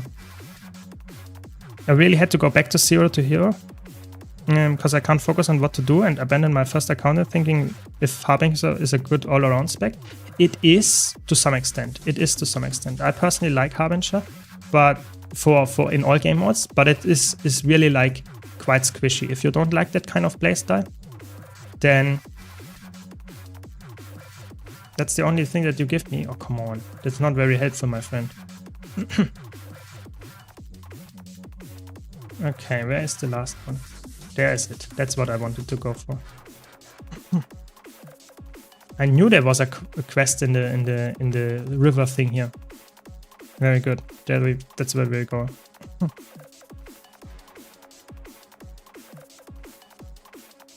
I bet you're gonna have a legendary in 3 weeks tops. Let's see. I mean, I'm not playing like crazy amounts of Guild Wars 2 anymore. You know, I'm playing actually, or I'm creating content for Guild Wars 2. I put a lot of my spare time or my time as a content creator in creating videos. So I would have to do a lot of streams and a lot of stuff. For like this account, like to get the gold for the legendary and level my character and stuff. But we will definitely get there. We will definitely get there. You have any thoughts on which new elite specs will be good in World vs. World? So I think Amalgam will be really good. For roaming, I think Gay Shot will be really annoying to fight against. I think that Antiquary might not be that good. I think Troubadour might be very good with the distortion share if it really comes out at some point. There we go. Finally get to the quest. Now we can kill those mobs. Please. Quest. Please give me the quest. Please. Okay, here's the crab. Okay.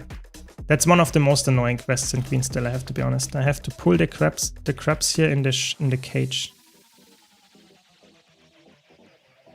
Very annoying. Please. No, the other guy pulled it. No, no, no.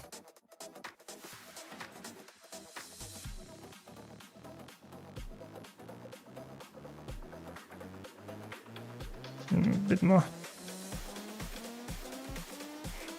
There we go. Takes forever, this quest. It's actually crazy. Really bad with the crabs. Yeah, crabs. There's one. Yeah, what else do we think is good in World vs. World? Let's think about it. I think Paragon will be quite decent. I think Luminary is okay. Conduit doesn't seem like that good. What else do we have? What is also quite good?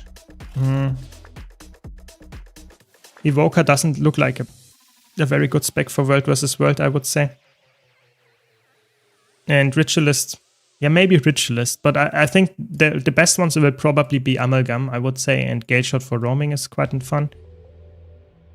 But yeah, we will see. We will have to see it when they change some balance stuff around. Maybe there will be some crazy changes, and we might change, like have completely different meta depending what they actually showed us in the beta event. We will have to see. We will have to see. Okay, we are getting there. We are getting there. Quest progress slowly, but we will get there. There's another one.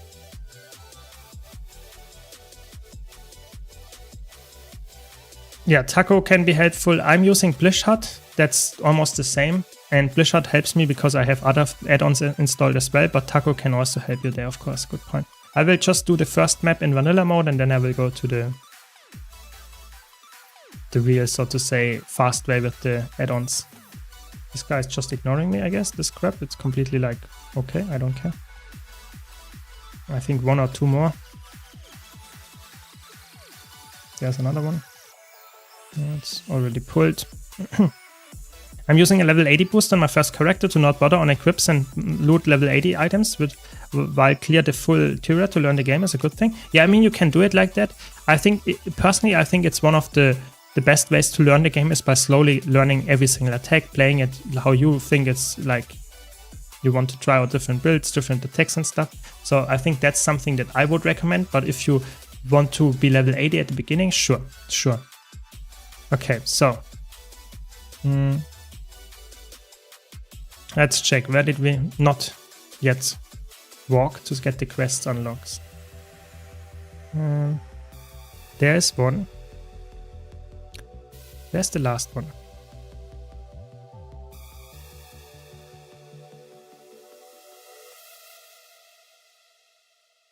There has to be something here. Where is it? Maybe it's up there.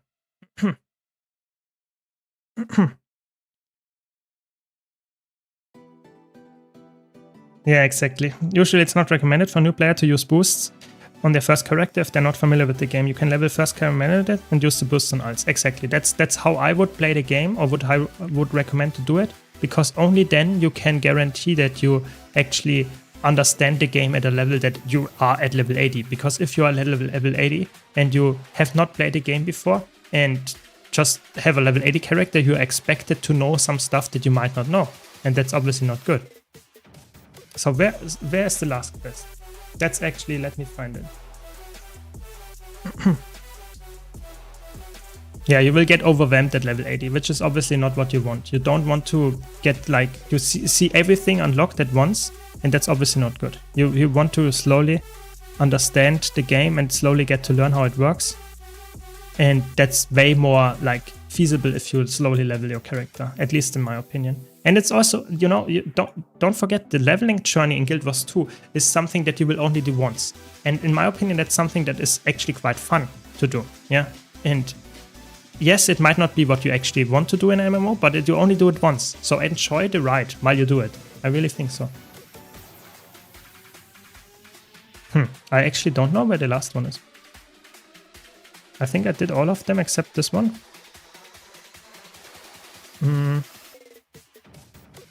And the shadow thing is not spawning yet. Where is the last one? Let me check the wiki. Let me check the wiki. When in doubt, always check the wiki. It's one of the best tips that I can give you as a veteran is like, if you don't know anything about a specific thing and you want to know how to get it, go into the wiki, check it out. There's a lot of stuff. Yeah, I knew it. There is some quest up there. that I haven't done here. Yes, I knew it. There are some some things that I have to kill. I knew it. You should just like trust yourself. If you, when in doubt, trust yourself. I knew it. Yeah, you have to go those traps and kill the drakes that spawn there. Yeah. That's not a bad one at all. And then we are done with Queensdale and can finally progress to the next part of the map completion journey. And I also want to probably use a level 80 boost on my second character so that I can actually unlock the Wizard's Vault. I actually really think so. Why is that? Because the Wizard's Vault is obviously a really good gold tool. There we go. That was insanely fast, the quest. That was crazy. One of the fastest quests, not even a minute. Okay, we need one more or two more of those green things. There's one. Green portals, and then we should be done with this quest as well. And when we have the first map completed. Very good, very good.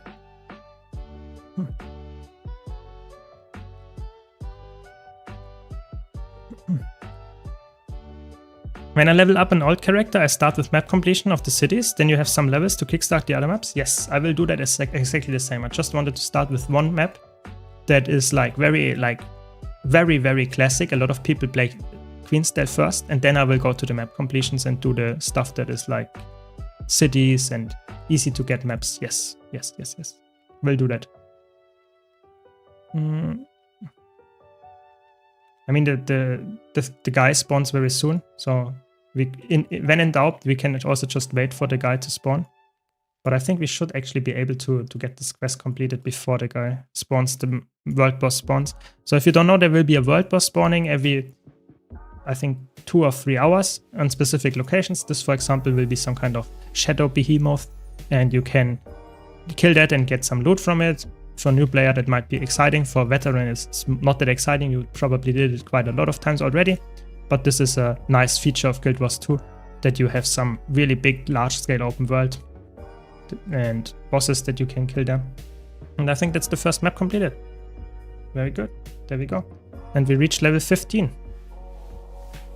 That's not bad. Not bad with the first map. Get some rewards for it. And the commendation, and that's it. Now we can go into Divinity's Reach. Yes, I mean, the thing is, I want to experience the game as a new player would, yes, to some extent. I don't want to play the game like completely as a new player, because then you can just play it yourself, you know? So I think personally, I think it would be, I like to make something that is very efficient, yeah? And I want to tell you how you can make your game fun and you can learn something from me. But I don't want to, I don't want to play the game slow just because I force myself to play it slow. Hope that makes sense. I like to play the game as efficient as possible and give you as much information and have as much fun while doing it. Hope that makes sense. So if you want to have a very vanilla experience and you don't have any add-ons, sure, go for it. And I don't recommend doing what I'm doing here for a very new player. I'm just saying, for me, this is the way that I can actually reach my challenge of getting a legendary. If I don't go with the pathing module or don't do that kind of stuff, then it might be very hard to get the legendary in the first 2 months. I really think that is one of the hardest things to get. Welcome, Roaming Spirit. Welcome. Does anyone know if it's possible to use add-ons while playing using GeForce Now? Ooh, that's a good question. I don't know. I would say it depends heavily. For me personally, I think the first step to getting a hero is having the first legendary. I will try to get this before the expansion drops. But I personally think you are completely right. Of course, a full hero would be full legendary gear, I guess, something like that. And this is actually quite hard without gliding.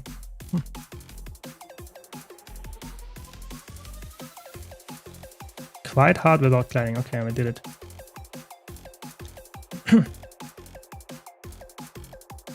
And I would say for me, I will try to get the first legendary in the first 2 months, and then we will see the expansion drops, and then I will come back to this account at some point later in the future. But for now, the goal is getting a legendary, yes.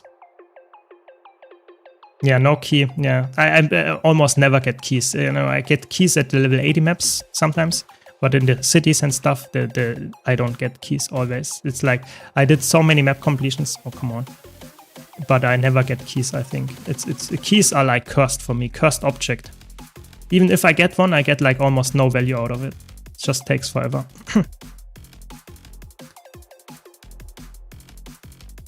Yeah, you can get the legendary from raids. And I personally like to go for, I will probably go for legendary weapon first, and then I will see what I can go from there. But we will get there. We will get there one step after the other. And we will start with like map completion and first level 80, of course. That's the important part. Yeah, legendary accessories should be quite bad. So I'm not sure if I will go and do the journey to full legendary like I have on my main account. That can be quite painful and is quite a grind.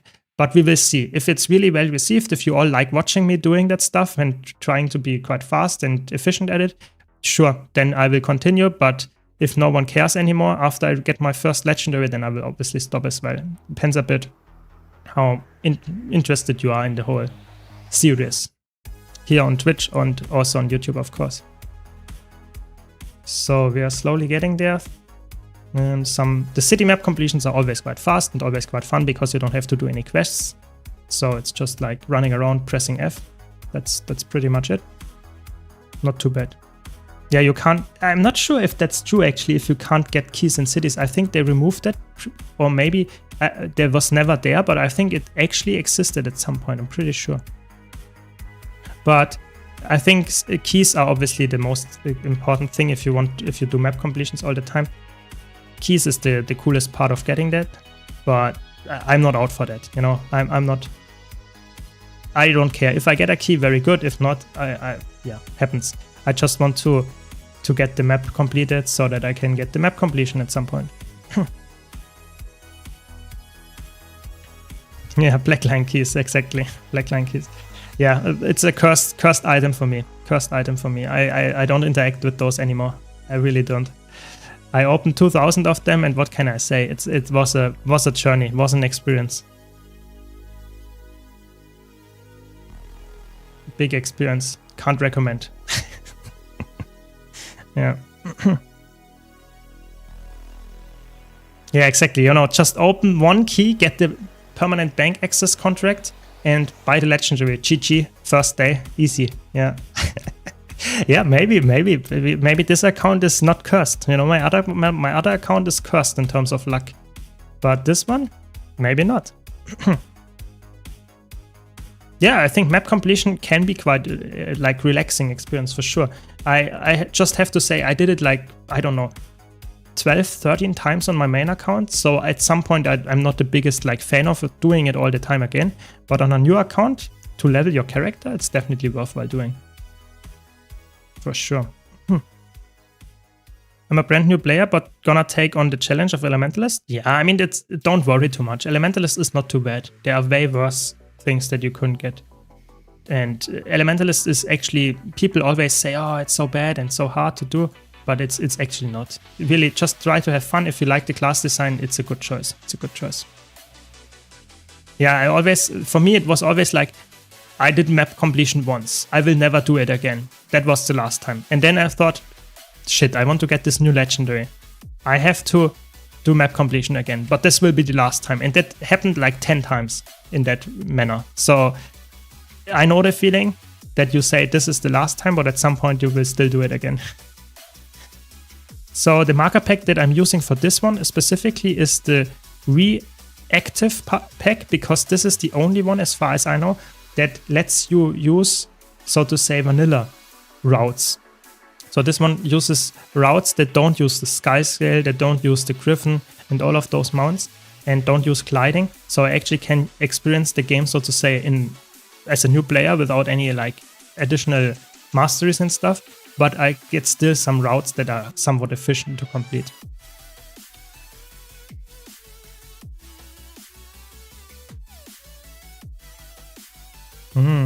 You have to be level 80 and you have to be 80 to get them of level 80 maps. Okay, makes sense, makes sense. That is true. I don't need the keys anymore. Good point. I don't need that anyway. Good point. Map completion itself doesn't give any big benefit, but the benefit that you get is that you need to get the map completion done to craft the Generation 1 legendaries in the game. So that's my goal to get in this character, maybe Legendary Twilight or something.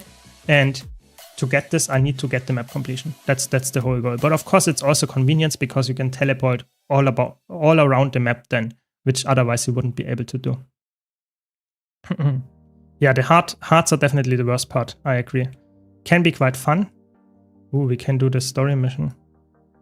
Do we want that? For the key. Well, I guess for the key we can do that.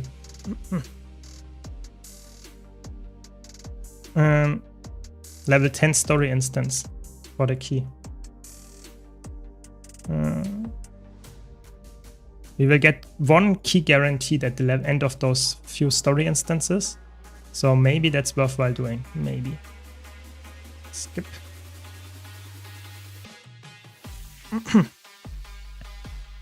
If you make a Gen 2 legendary, do you need the Heart of Thorns PUF map completion or any map? No, you need either Path of Fire or either Heart of Thorns. One of those you need, but you don't need both of them.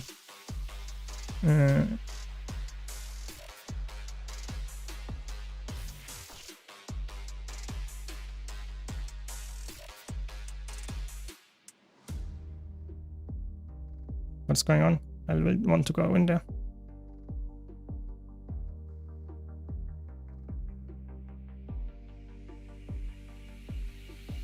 So there we go. We have to kill those guys. Story, yeah. When was the last time that I did real story in Guild Wars 2? Listening to the story, guys. Long time ago, long time ago. There we go.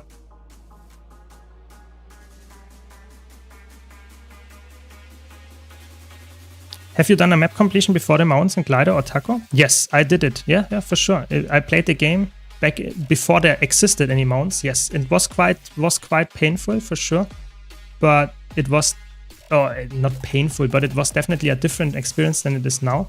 Does it mean it's like it's not recommended to do it like that? No, not necessarily, but just for someone that did it a lot of times already, it's not the most like entertaining way to do it anymore, I would say.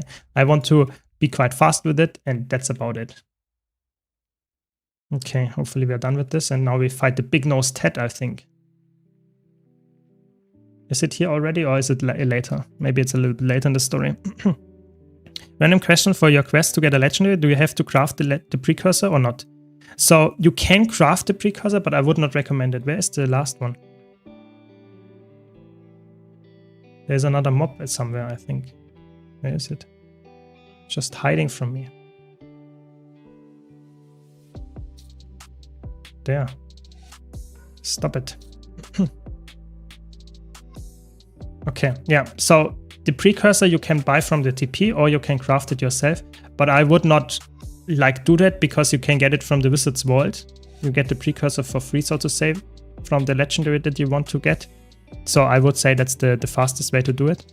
And then you don't need to interact with anything of the crafting, because the crafting for the precursor is something that's a little bit like unnecessary. It costs a lot of time and gold, I would say, crafting it yourself.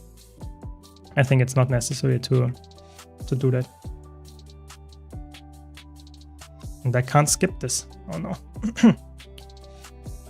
Yes, always transmutation charges, that's true. Yeah, 2 rotation legendary kits is like 60% of the legendary. Yes, it's amazing. That's really good. That's why I wanted to do the journey right now, because you can also get a full legendary armor in this season, and the next season you have 6 not legendary but ascended pieces of armor. So you get 6 pieces of that. That's amazing. And 2 weapons, really good. So always get that if you're a new player.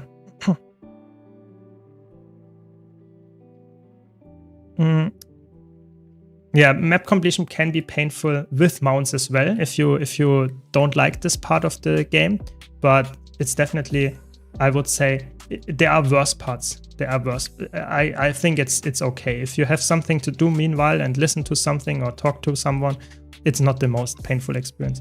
But definitely can feel a little bit slow, for sure. So, level 16, very good. You're slowly getting there. Yeah, there's a lot of, you can actually min-max a lot with the specific like classes that you want to get. For example, for map completion, like Deadeye can be fast, or Thief in general can be quite fast. There are so many options how to maximize fastness for map completion. I think the world record is if from 0% map completion to 100% map completion for Core Hero, the world record is around 6 hours because they maximize, so to say, the efficiency there. But obviously I will not get there because I'm also leveling and I don't have any like perfect gear for that. But I will get there, I think. I will get there. It just takes patience and we will get there. Okay, 80% Divinity's Reach map completion. Slowly but surely we get to the point where we would say we are doing some stuff. We are getting somewhere. Maybe we have to do dungeons at some point as well. Let's see if that's like something that we want to engage with. It's a very old feature. No one interacts, or not a lot of people interact with anymore. So maybe that's a good way to do it as well. Maybe we can earn some gold in dungeons. It would be interesting for sure. But we will see. We will see. One thing after the other. First, let's get to level 80. Yeah, precursors are like, it's a big drop of money. Like previously they were like 1k gold at some point, or like 500 gold per precursor. Now it's like 50, yeah. And if you're unlucky, it's like 5 gold or something. It's really bad. So what did we miss? Something we missed. Ah, that one is in the home instance because of the story. Okay. Some mobs can one-shot you through though an elementalist if you're power build. Yeah, sadly that is true. But the thing is, if you are someone like that wants to have a challenge, I think elementalist is a good choice because it's not too bad. It's not like you die all the time. But it's definitely a point that is worth making. It's one of the squishiest classes in the game for sure. And if you don't like that, then probably not choose it. Yeah, good point. I think this one I have here. Okay. Slowly getting there. 2 more. Hydrate. Good point.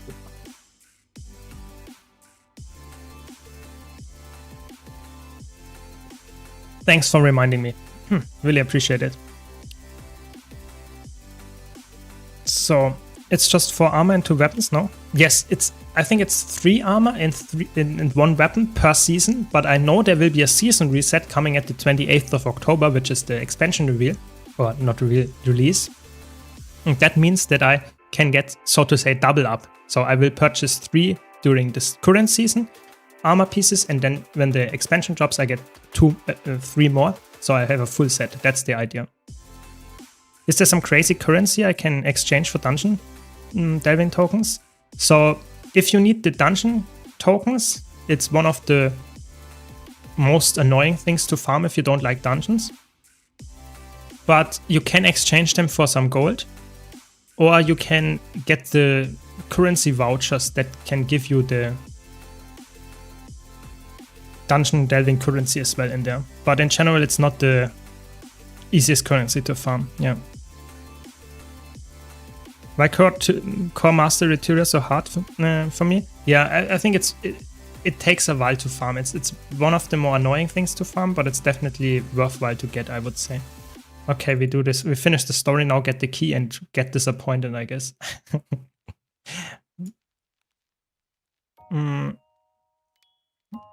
It gets to the...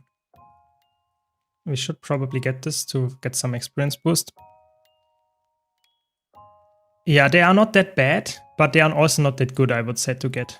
I would really say so. Yeah, Celestial Gear is always helping. So if you're using a boost, you get Celestial Gear, and that helps a lot to just get more stats and survive longer. And especially if you're like struggling, just try out my solo builds and you will have a really easy time, because they are really carrying you through all parts of Guild Wars 2, and specifically Celestial Gear is really helpful for that. Which you can get full exotic Celestial Gear if you use a level 80 boost.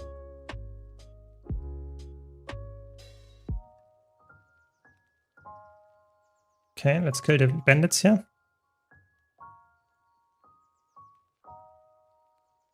Does anyone remember when was the last time Twilight was part of the Legendary Starter Pack in the Wizard's World? When was that? I think it might come up very soon. So if you really want to go for Twilight, I think it might actually come up very soon and you actually might be better off waiting for that. I really think so. But it's hard to say. It's hard to say how it works, how they actually, if there is a rotation, or if they will say it after every single one is done of them, maybe we'll get something that is like a different rotation, or I don't know. We don't have any clue how this Wizard's World is actually working when they are done with the Legendary Starter Kits for the first round, so to say.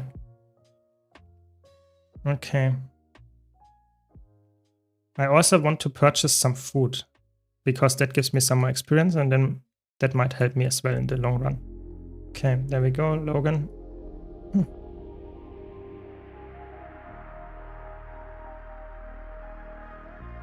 Hello?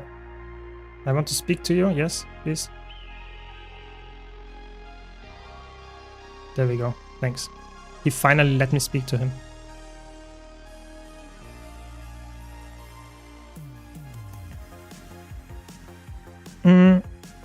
Yes, I have a guide on my YouTube channel. If you have Rift access, a core map is in the weekly rotation. Grinding Rift is an easy way to grind mastery. Good point by Cam there. Good point. If you want to level your core mastery, Rifts are actually really good. So there is always at least one, I think, core map in the rotation, and they will be a really easy way to get some mastery. You can just farm those Rifts over and over there. It's a really good point. Good point. Especially with all the boosters. Now I have to infiltrate the bandit hideout. Okay. Level 16. We are getting there. We are getting there. Next rotation should be the shield. Could be, yeah. Which method do you think is the best for getting Mystic Clovers? So I think the best method is being patient. It's like always going to Fractal Vendor, Raid Vendor, Strike Vendor, World vs. World, PvP Vendor. All those vendors, go there each week, get the Clovers there for the currency if you have it, and then you, so to say, are slowly acquiring Mystic Clovers. Of course, the Wizard's World on top of that. And then you will get them in the end. It's really way more, I don't know, the smartest way in my opinion to do it than just gambling in the Mystic Forge, because yes, in the end you will get them there as well, but it costs way more than if you would just, like, so to say, get the guaranteed way of doing it. That's my tip there. Hope that makes sense. Okay, kill the drakes.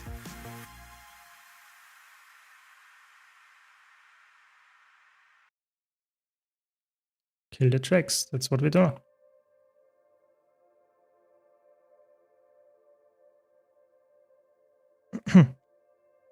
I always find conflicting info about Celestial Gear. On one hand, people highly recommend it for tanky builds. On the other hand, people encourage you to not use it because it builds bad habits. I think both of those statements are true. I think if you want to get the easiest time in Guild Wars 2, in open world especially, Celestial Gear can help you with that. Does it mean it's the best, like,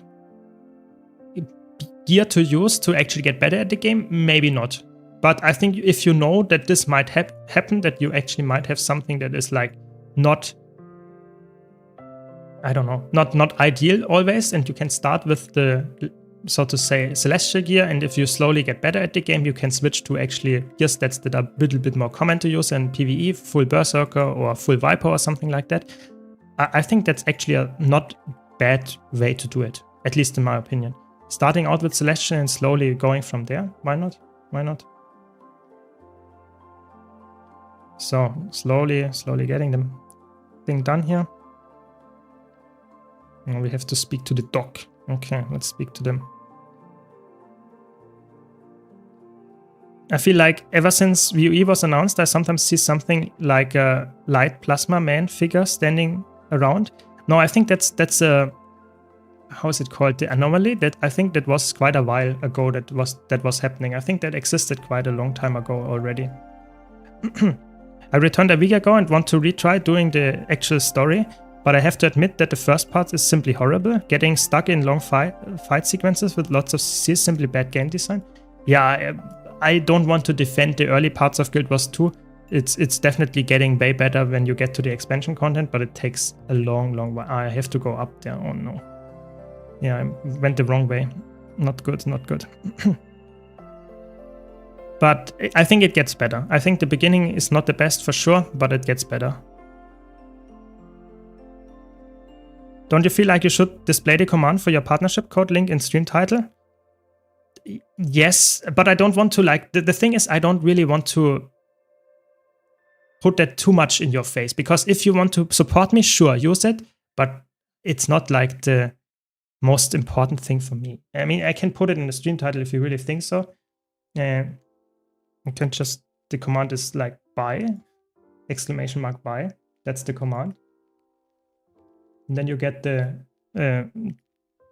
so to say, my referral link, and you can support me by purchasing the expansion there, but for no additional cost. But if you want to do that, and if you want to support me, sure, do it. But it's not like, I don't want to always put it in people's face. You know, if they want to support me, that's good, and I like it, and I want to have that, of course. But I don't want to always say, do that, and every 10 minutes. That feels like, I don't want to sell out my stream in that regard.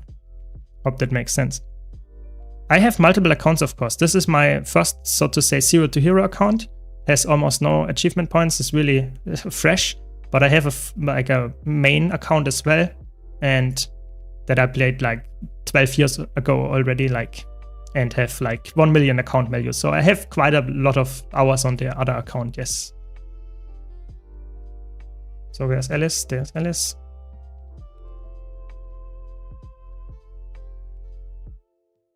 That is true. Yeah, I mean, I put it in the description right now. So let's, now it's there, and hopefully that helps people to use the referral link. Good point, good point. Is Celestial Weaver as viable as Tempest and Cutter? It is viable, but it's not as good as that. It's definitely worse, in my opinion, than those two, but it's definitely playable. Yeah, I think any build is playable as Celestial. It's just some of them are worse than others, and Weaver is not the best one, but it's definitely also not the worst one. You can just set the bot to spam this without anyone typing command. Yeah, I think they already have that. I just don't have the bot spamming it. I think I have it to like 15 minutes or so. But yes, I have that set up already. I just don't want to spam my chat with just the bots. Yeah, the bots things, because that's also like not a good idea. Yeah.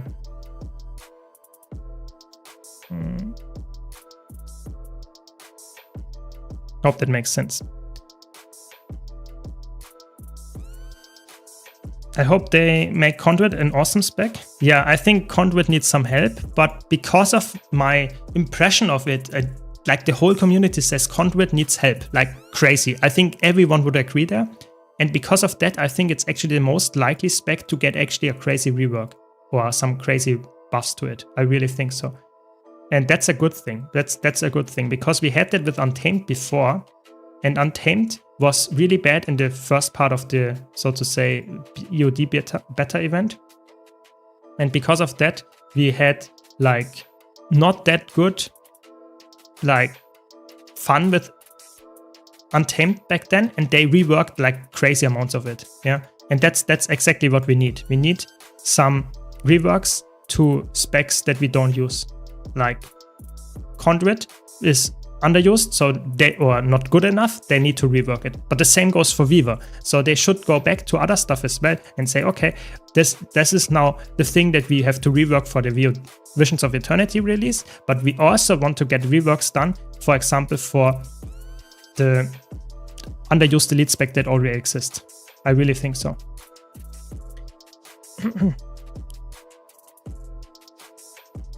Yeah, Guild Wars 2 is an amazing game. I mean, it's nice that you introduced it to your kids. I'm always happy to have more players in the game, for sure, for sure. Okay, so where's the next part of the thing here? In cities, it's free to port, so I can port as much as I want. And then I go to the last... Is it the last one? Might be the last story instance of this, like, level 10 story, and we get the key after that? Maybe? I'm not sure. We have to see. Maybe it's worth it. We are level 17 now. I wanted to get some leveling going. It's medium. It's medium. Can equip that. I didn't want to delete. No, this is... Okay. Cleaning up the inventory a bit until these guys run to me and we can continue there. Yeah, the damage is a little bit better now with the better loot.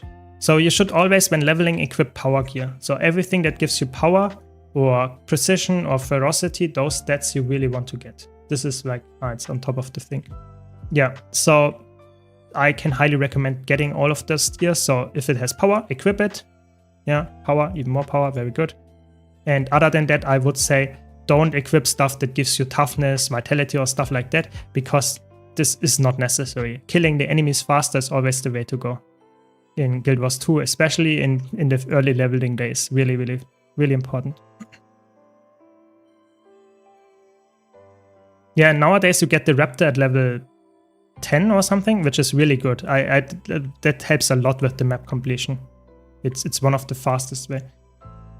I kill that stuff and then I have to stop this guy.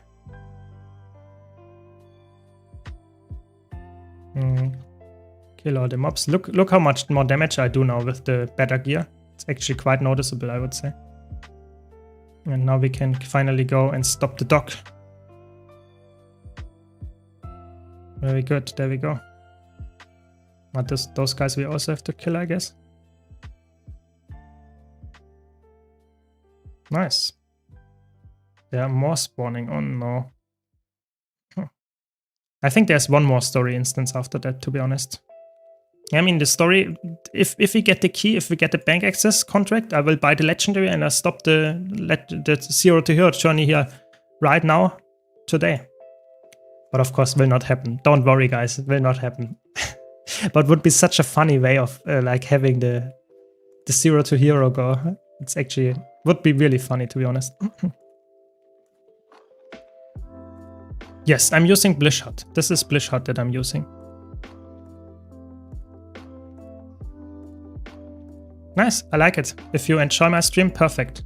How many more of those guys spawn? Stop it. Yeah, the PvP community might not be that nice, but the thing is, tell me any game where it's a competitive game, like competitive PvP or something, and you have a nice community. It's like PvP games are almost always toxic. It's just sadly the truth, and that's obviously not necessarily what you want, but what can you do? Okay, so almost there. One more instance, I think. Level 17. We're getting there, we're getting there. If you had to say which class would be your main favorite, the one you spend most hours on, right now on my main account, it's Mesmer in PvE. In competitive modes, it's more like Necromancer and Revenant. But I just chose Mesmer for this playthrough because I think it's one of the safest classes in terms of like how flexible it is and how strong it can carry groups. That's why I chose this. But I think you should always choose the class that you like. And I like Mesmer to play right now, that's why I chose it.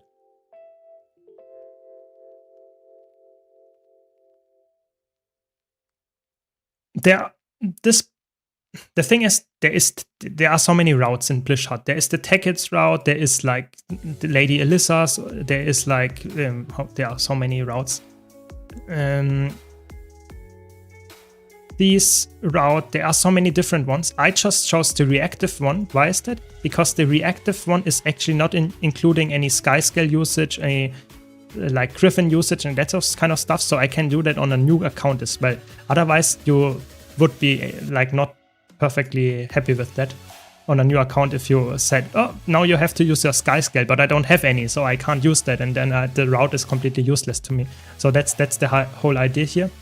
But you can use any of them if you are having a different, like, if you have the sky scale and that kind of stuff unlocked, then you can of course go for the other one.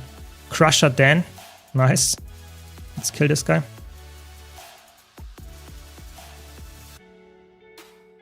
And I think then we are almost done with the story. Two-Bladed Pete comes as well. Everyone is coming, crazy. Mesmer is a little bit squishy, that is true. But in the end, in my opinion, you should always, like, if you like Mesmer, go for it. If you find it too squishy, go for something else. I personally like Mesmer because it has a lot of active evades, blocks, like invulnerability and that kind of stuff. And I like, as a veteran, I like to have that because it will, in the end, result in me surviving, even though I'm quite squishy, because I know how the game works. But if you're a new player, I can definitely understand that Mesmer is a little bit squishy and can feel painful to play at some point, for sure. There's the key. We got the key. And we got the first mastery point. Crazy. We'll only get it after reaching level 80, but we already have a mastery point. Very good, very good.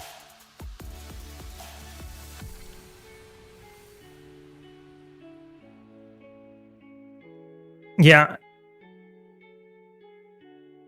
Oh, Taggets also has a barefoot one. That's good. They're good to know. Maybe I will use Taggets then. It doesn't really matter which one you use, to be honest. It really does not matter. Okay, so what do I want to do? I want to clean up my inventory now. And then we go to the next map, I guess. So what do we have here? Don't need a warhorn. Don't need a torch. Why do we take... I want a spear. Why do they not give us a spear? I really want a spear. This is bad. This is bad.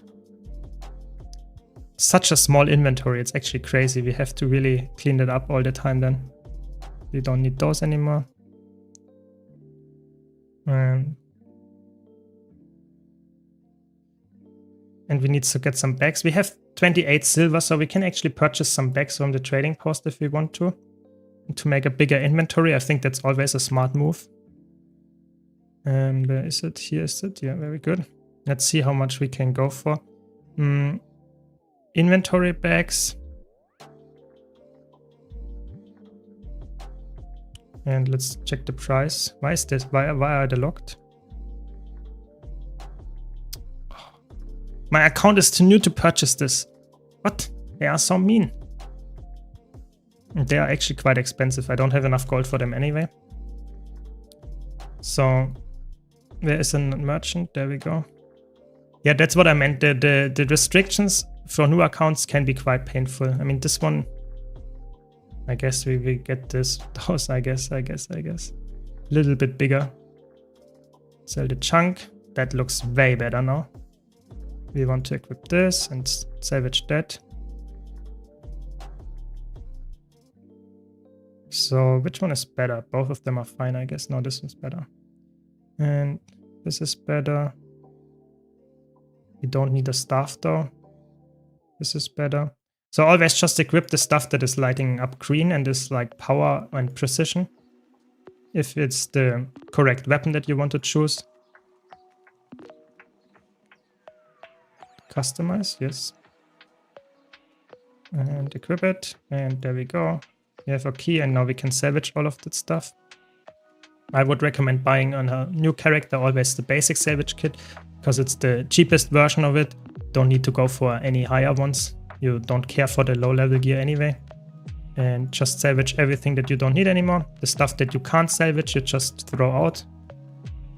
And then we only have the key. And we got the first magic find level up, or the second one, I think. Can we purchase some black line chests? You know, that's the only thing that I want to do. Black line chests. Yes, obviously, this is something that you can instantly purchase, yeah? Everything else is locked, but the gambling thing you can instantly purchase. Let's purchase one black line chest and open the key, yeah? So wish me good luck here. New player tip, complain in Queenstill about full inventory. That's a good tip. Good tip, actually. Then someone will send some inventory bags to you. Not bad, not bad. I like that tip. Yes, obviously I could mail myself some stuff. I have enough gold to send it, but that would be some kind of like weird thing to say. You just find a sugar daddy that gives you something, yeah? But that is not something that I want to do, obviously. I want to have a self-independent account that is completely like doing everything on its own. Doesn't need my main account to say, oh, I mean, you can play the game, but the most efficient way is to send yourself all the gold. Yeah, that is not very helpful for new player. Hope that makes sense. Yeah, there are some restrictions, but I think the problem is that my account I created like a few days ago, and now I have still some restriction in that. And that's a little bit sad that I can't purchase that until like 1 week after that, but they really want to have no bots in there, apparently. That's the whole thing, I guess. But that's just how it goes, I guess.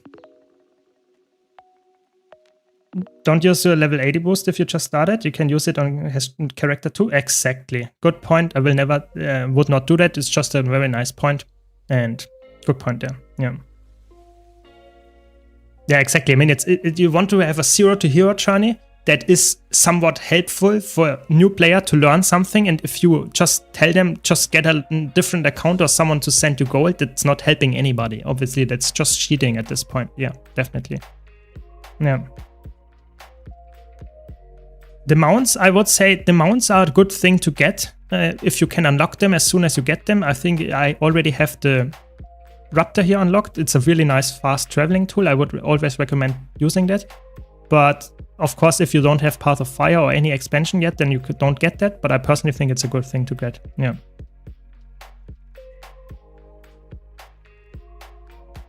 Yeah, they are really hard with the banning nowadays, with any macros. Don't use any macros. Nothing is allowed anymore. Like really, you are not even to use, I think as far as I know, you am not allowed to use a multi-clicker anymore and that kind of stuff. So really, don't use anything that is against the terms of service of Guild Wars 2 because they are really out to get you. Really, they are really strict with this. Yeah.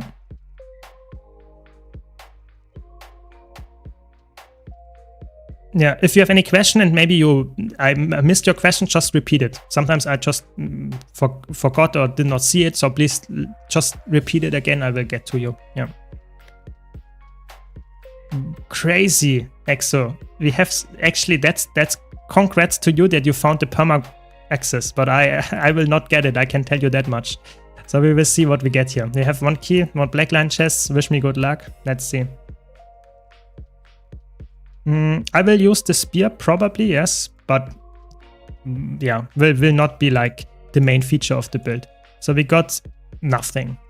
And I can't sell stuff. Okay, nice. What do I get here? Nothing. I can get 1 gold, I guess. Not too good either. I can get 1 large crafting bag. Oh, okay, it's not that good. Who would have thought? So I guess we now go to Lion's Arch and complete Lion's Arch, I guess. And then we can slowly work our way from there. What do you think of Shield in Mesmer in open world? I think Shield is actually quite a decent weapon because it gives you some sustain or some defenses, and if you can't survive on Mesmer, then this helps a lot. So I personally think Mesmer with a shield is good, but the thing is, you typically have then Chronomancer or Soto unlocked to get the shield, and then you are already at a point where you can play builds that are a little bit more advanced. So I can't use shield right now, but definitely a worthwhile choice in open world. If you can't survive any other way, especially on a power build, it's definitely good. Yeah, and there's some support elements in there as well. What do you think of Mirage in PvP? It's still good. It's still a good build. We will see tonight is the monthly AT. We will see if it's still being played by the top teams or if people just don't play it anymore because it's too weak in the terms of damage. But I think it's still good, especially in ranked. Don't worry too much. I think it's still a good choice. Really think so.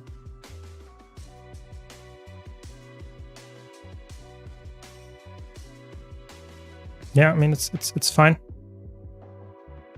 Yeah, you need Chantevalds for the land spear, that is true. I have purchased, I think, all of the expansions, to be honest, with the exception of End of Dragons. because this is the one that I actually don't really need for anything. But oh no, that was close. Very good, I made it. But all the others I purchased just because I want to have the full experience and don't want to say, oh, I can't play this. And for example, I need Soto if I want to play Mesmer as a support because I need the rival. I need the Heart of Thorns expansion if I want to play Chronomancer. So there is like almost all the expansions are intertwined if I want to play any like reasonable build for Fractals and stuff. And I thought it makes more sense to purchase the good ones as well. And they actually were, I think they're still on sale for a couple of hours, maybe only a couple of days left. So if you don't have all of them, be sure to use my referral link for that. Yeah, but highly recommend to purchase them because it's a good time. They will probably not go on sale in the next few months after this. So that's why I bought it and started Zero to Hero right now. It makes sense until the expansion comes out. Yeah, the bank one is one of the best shops. So congrats there. And never got something like that, sadly. So we are level 18, very good. Slowly getting there, slowly. Takes a while, but we will get there.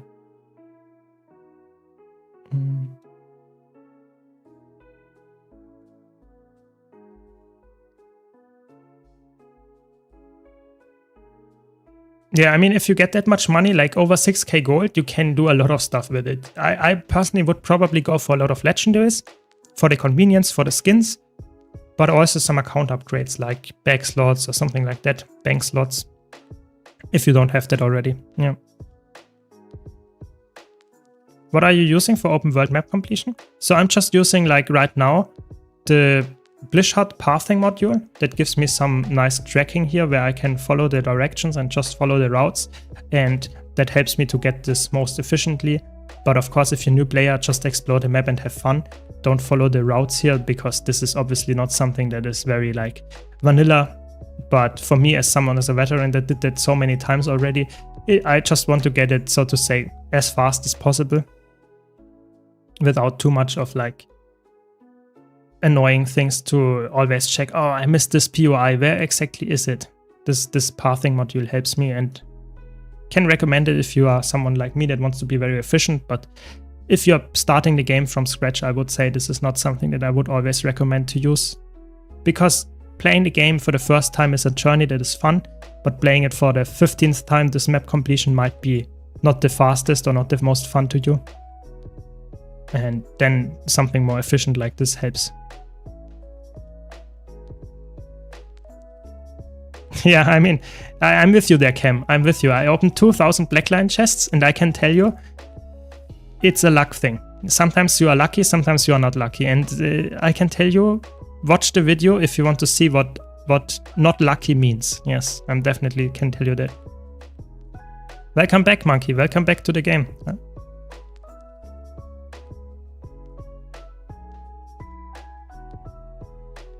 So the one that I'm currently using is, how is it called? Reactive pack. But there, you could use the Tackets one, you could use the Lady Alyssa's one. Alyssa, there are so many different ones that you can use. I just would recommend finding one that suits your needs. So if you want to have some, for example, I don't have any mount usage in there because I don't have the sky scale, which is obviously a big feature in some of the pathing modules. So I have one that is like vanilla, barefoot, so to say. But you can choose any of them, actually. All of them work. There might be some that are more efficient than others, but I don't care about like having 90% or 100% efficiency. I just want to have not 0% by like being completely lost and not finding the last, I don't know, waypoint or last part of the map. So that's why I have this. Yeah, increasing your material storage is always, I think, a good thing if you don't like interacting with the inventory. I think some people would say this is one of the worst things to do. Some people say it's a good thing. Chose what you enjoy. Yeah, I personally have all the material storage on my main account unlocked, of course. On this account, I will not do that. I really save all my money for the first legendary. You can see I'm slowly like working my way. I'm almost at my first gold, so slowly getting there. But I will definitely not buy any gem store stuff other than maybe some living worlds to farm some ascended trinkets or something. Maybe that, but definitely not account upgrades like bank storage and that kind of stuff. I really don't need that. But at some point for sure. Yeah, waiting 5 days is actually quite painful, I agree.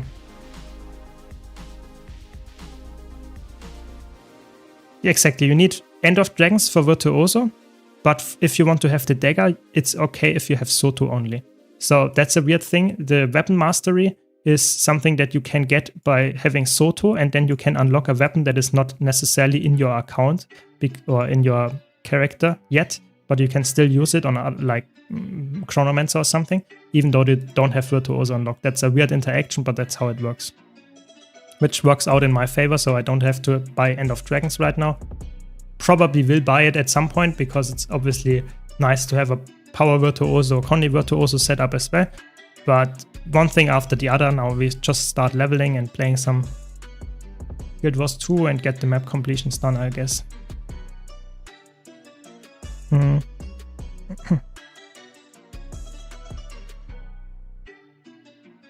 Yeah, I mean, gaming, it changes. Yeah, if you get older if you start the game and have no kids and you can play quite hard and a lot of time, then you will probably have way more time to play than if you have 3 kids. I can definitely see that. So enjoy the game. Guild Wars 2 is quite casual friendly, so you don't have to spend too much time in the game to grind to keep playing the game at a decently fun and high level. So it's a nice game for you then, I guess. So, do we have to go in there? No, we don't. Very good. And we are already at 7% map completion, so we are getting there. We are slowly getting there. We need 100% to get the legendary at some point, but we are getting there. That's good. Very good. I'm still not completely sure if I should use the level 80 boost on my second character so that I can actually get the Wizard's Vault, because that's obviously a feature that I really want to unlock, even if I'm not level 80 with my main character, so to say, yet. Because the Wizard's Vault is something that is really important to get the gold. Yeah, it's so important to get the Wizard's Vault dailies and weeklies, all of them that you can do. Of course, in the beginning, you will probably not be able to get all of the dailies and weeklies done, but it's such a good feature. I'm always wanting to open my glider, but I don't have a glider yet, so I'm always falling down and thinking, oh, wait, why did the glider not open? But it can't open. I have to get the mastery first. So will also be one of the things that I have to grind, of course, mastery grind. And that probably will be taking quite a while. A lot of mastery points that I have to get. It's also somewhat annoying. But yeah, slowly, everything I have to be unlocked. You can see, for me as a veteran, a lot of stuff I take for granted, but like, except for example, gliding and stuff. But yeah, you have to unlock that first. Also auto loot. It's crazy. Takes a while to getting used to, for sure. It's been so fun. My wife and I actually met because of Guild Wars 2 before it released. Nice. We were on the hype train, all about the announcement, and played it release right when we started dating. That's cool. That's really cool. It's nice. Cool story. Guild Wars is cool because you can always do something with 2 kids and everything. I don't have to wait in game and lose time for everything. Exactly. I think Guild Wars 2 is a perfectly casual, friendly MMO. You can play it as tryhard as you want, but you don't need to play it tryhard, and you still have fun because it really values your time. I think if you look at any other MMOs, or most other MMOs, they don't value the time as much, and that's always a little bit painful because you just have to spend a lot of time and invest a lot of things in there. And in Guild Wars 2, it's not really the case. Let's get some signets. I guess some mantras as well. Or mirror images. That's a good skill. I also want to get some... Do I want to get some signets? No, not really. And I guess the mantra of pain is a good one. I mean, here I don't need it, but later, that's a good one. Yeah, so Guild Wars 2, really nice game for you to get into if you're somewhat casual and want to have some fun and still enjoy an MMO. Yeah. Can highly recommend it. Really? Tower of Nightmares public? That's like something that not a lot of people do anymore. That's crazy. If you do that all the time, That's actually crazy. Maybe you can farm some gold there. Maybe they have some secret strat why they do it all the time. Or maybe they just want to get some achievements and it takes forever to get nowadays. I have no clue. That sounds crazy, Ted Tank. What is the easiest or best legendary to craft? Oh, that's always a question. What kind of player do you are? If you play all game modes, it might be a different item than if you want to play only a single character or play only PvE. It is highly dependent on what kind of player you are. I personally would say the easiest legendary to get is probably the Prismatic Regalia, so the amulet slot. So this one here, this might be the best one because you get it for free. It doesn't cost any gold. You just have to complete some story instances and some achievements, but it takes a while. So that might be the easiest to craft in that way. But if you want to get, so to say, the fastest one, might be actually getting some gold and buying either one from the TP or using the Wizard's Vault Legendary Starter Kit. That can also be quite fast. So it heavily depends on what kind of player you are and how you actually engage with the game. Yeah. Crazy, they solo it with Scrapper. Yeah, I mean, guess that's what you can do. I guess if you solo it and are very proficient at it, then I think it's actually not that bad. I just did it once or twice in the public thing, and it takes so long, and it's actually quite painful to do, like tormenting almost. So I didn't do it again because it's just a very old content. I don't have any reason to engage with it. But I guess if you like it, why not? So almost done. One more thing here in this map.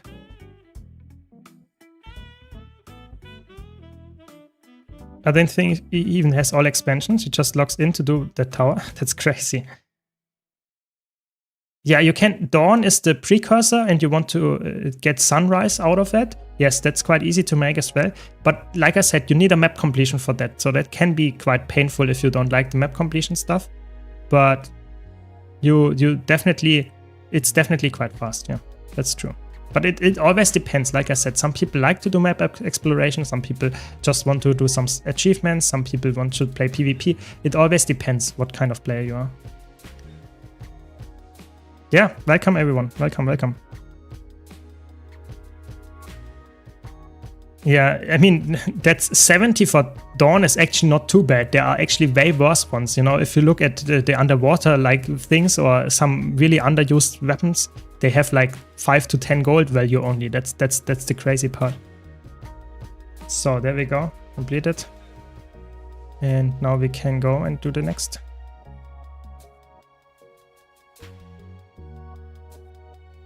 Yeah, camo to Hali is quite high because you can now use it on land as well. But if you look at the others, so what kind of, which one is the very cheap one? I don't even know how they are called, you know, Rage. I think Rage is quite cheap. Like this one is like 17 gold, the underwater one. For the harpoon gun, that's quite cheap already, yeah. So there are definitely ones that are, and I think they are quite cheap ones for sure. Okay, Ratasuma's next apparently. Yeah, exactly. And that's like it. I was like, I'm not joking. In my time as a player, as for actively playing Guild Wars 2, yeah, I played the game now on my main account for 13.5k hours. So 13500 hours. Yeah, so that's quite a lot. That's quite a lot. And you can now guess how many times I actually dropped the precursor, or I got one precursor drop. You can guess that. Let me know your guess there in the chat. I would be really interested what you think actually how many times did I get in 13500 hours. So 13,500 hours. How many times do you think I got a precursor? We'll let that a little bit open so that you have a chance to actually answer that or guess, because I would be really interested to see, you know? I would say precursor drops are rare, but some people got them very often, some people don't get them. So by playing the game, I can now slowly answer, by playing the game actively, yeah? So not like gambling or something like that. No, by playing the game actively, I got 2 precursor drops. 2. So I'm actually quite lucky there, I would say, in general. But, and now the sad part begins. Do you know which one it was? It was 2 times, and it was like 10 years after the launch of the game. It was the, how is it called? Rodgor's Flame. 2 times. 2 times I got this fucking Torch Legend precursor that is now 15 gold worth. 2 times I got this. And when I dropped it, it was like 20 gold or something. So I would say my main account is not that lucky. I can definitely say that. So yeah, but so yeah, I would say sometimes you are lucky, sometimes you're not. But yeah, I opened 2000 Blackline chests as well, and I can tell you my account is cursed. That much is for sure. But I think it's at this point I don't care. But I can definitely see if a new player wants to get a rare drop, why you would say, oh yeah, get a rare drop at some point. Yeah, maybe you will not get that at some point. The drop rates are so low, or maybe some accounts are so cursed that you will not get that ever. But yeah, there are some rare items that you can get, and they are just not worth it at all anymore in the game. That's just really sad. Even though you get a lucky, really rare drop, just the current game itself doesn't provide you with any, like, no one cares about this drop, even though it's quite rare. Really sad.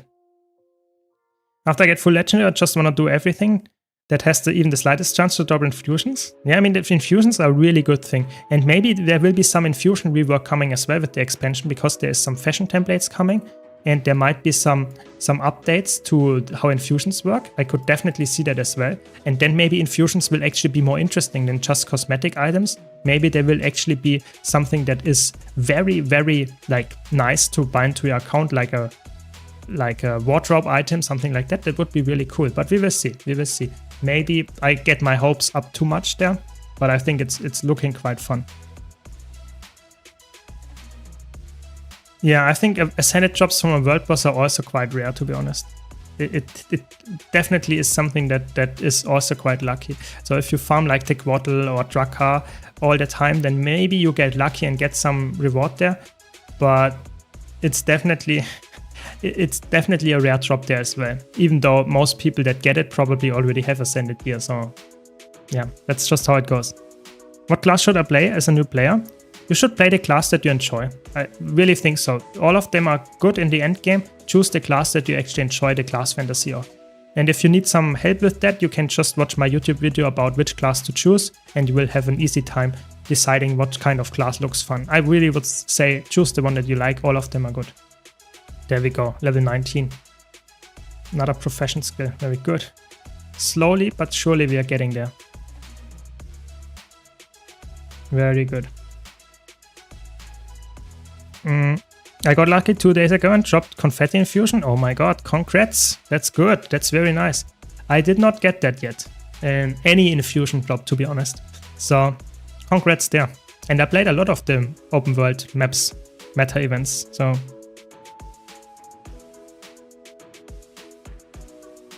it depends on what content you want to do. Big glass cannon DPS in a group is really different than open world solo DPS for sure. It's Guild Wars 2 has a lot of game modes and depends heavily on which kind of game mode you actually want to play and which kind of class fantasy role you want to fill. So for example, if you want to be a healer and you really like to support your allies, then it's completely different what kind of class is better than others. But really, like I said, choose the class that you enjoy, because all classes can fill all roles and are good in all game modes. Yes, there might be some meta in some of the game modes, but it doesn't mean it's unplayable. Really, every single class is playable in all game modes. So we are at 9% map completion. Very good. Goes quite fast if you do the maps first, the cities, but then it will slow down again if I have to do all the quests. Those are a little bit annoying. So we will see how long I will need for the whole map completion. Which is obviously also giving me experience, so I will probably be easily level 80 before I reach the full map completion. But that's the goal. And if I reach level 80, I will also start doing fractals, of course, to farm some gold. And I would also recommend you to do that. Fractals are a really good way to earn gold and in my opinion very fun. And we will also keep them getting updated with new Fractals releases. It's confirmed already that there will be a new Fractal coming with the expansion. So always a good time to get into Fractals if you haven't already. I will do that as soon as I reach level 80. It's by far the easiest content to start out with, to get into decent gear with it, and then I will also start doing Fractals with strike missions, and then I will also try to get into raids at some point. But I will not rush that, it's not that important. I feel like if I try to farm a rare drop, it never drops. Yeah, I think farming something like that is impossible. I think there should be a pity system in Guild Wars 2, so that if you did like Chuck Darrant or Pinata 1000 times, that you get the Pinata infusion guaranteed. I really think that that should be something that would be cool. Some kind of pity system.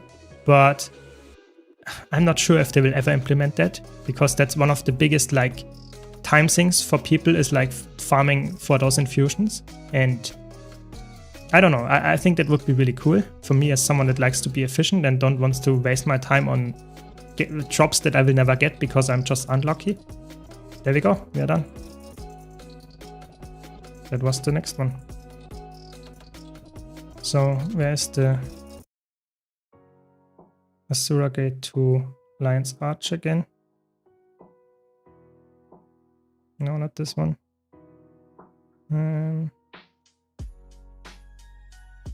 Oh, damn. Very good. And going back.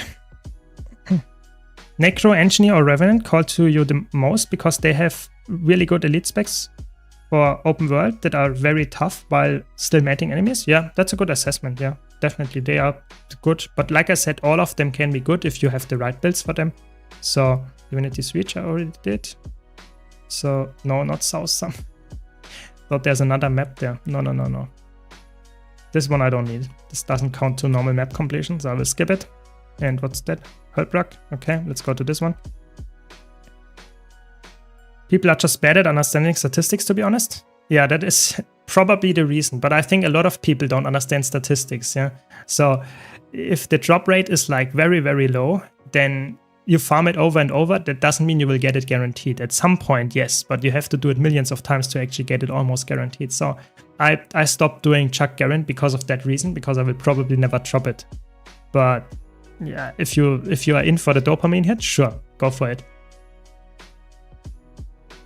Mechanist is good for open world? Yes, it's very good. It's probably one of the best specs actually in terms of like how easy it is to use and how strong it is for that ease of use. So I can highly recommend it if you like Mechanist. The design of it, it's really good. Yeah.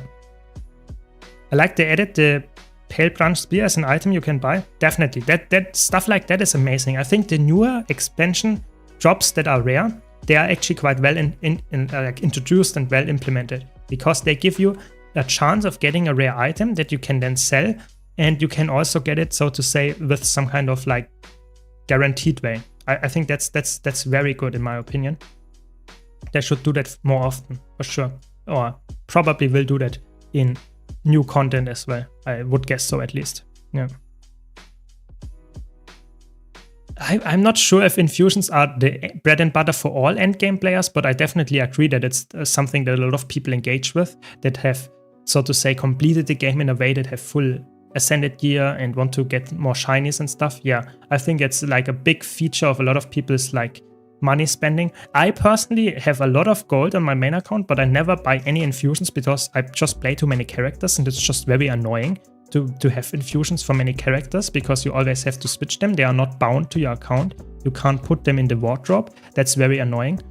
So if they change that, yes, I will engage with infusions. But before that, no. I really have no interest in that. Infusions are for me just a stat stick. I will get this for my best builds. You'll get the agony infusions and power infusions or something like that. But for most of my characters, I don't engage with that. I think that's for me a downturner, that I really have to do it for every single character again. That's really annoying.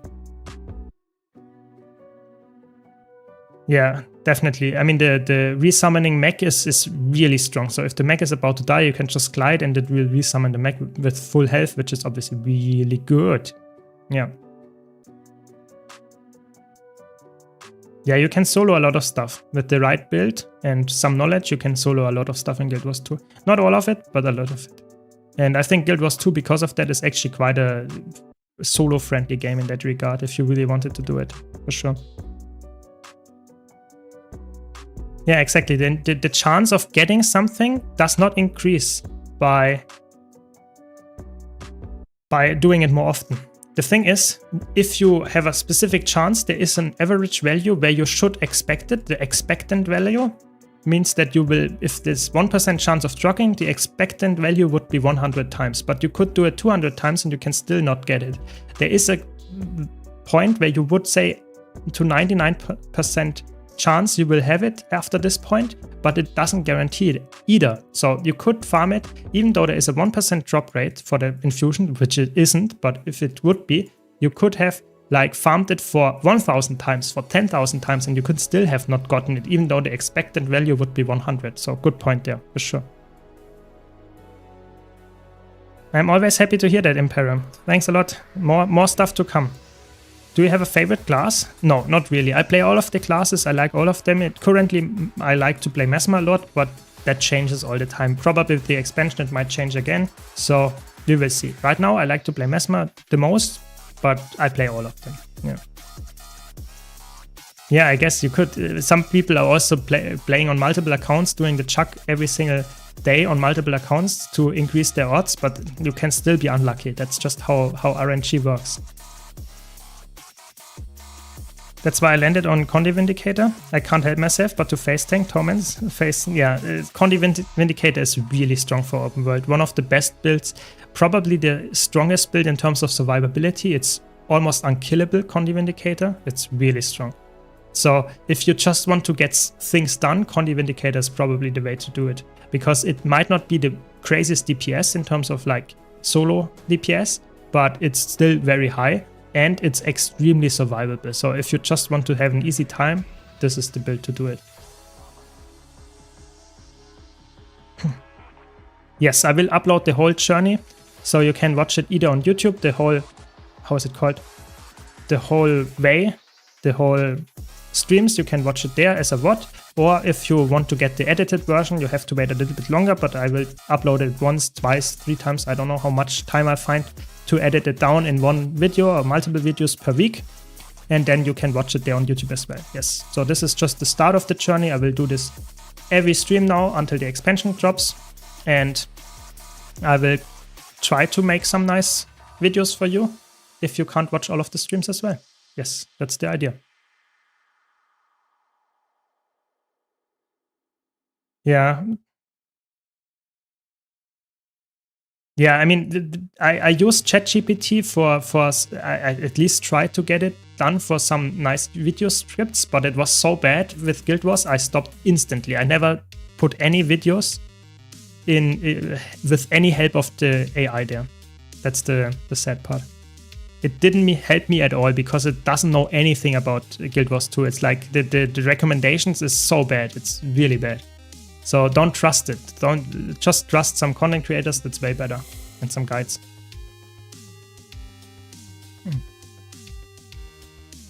Yesterday was the first time I saw someone get a check exit. Wow, that's nice. I mean, sadly it wasn't you, but I guess that's next time. I guess next time. Can you do a core guardian build sometime? I actually have a core guardian build on my YouTube channel. You can scroll down, CDoc. In the description of the YouTube stream, there is a link to all my builds in a spreadsheet. And in this spreadsheet, there is a Core Guardian solo build as well, which is actually surprisingly strong, probably together with Core Warrior, probably the best core class for soloing in Guild Wars 2. It's really, really good. Highly recommended if you want to play a core class.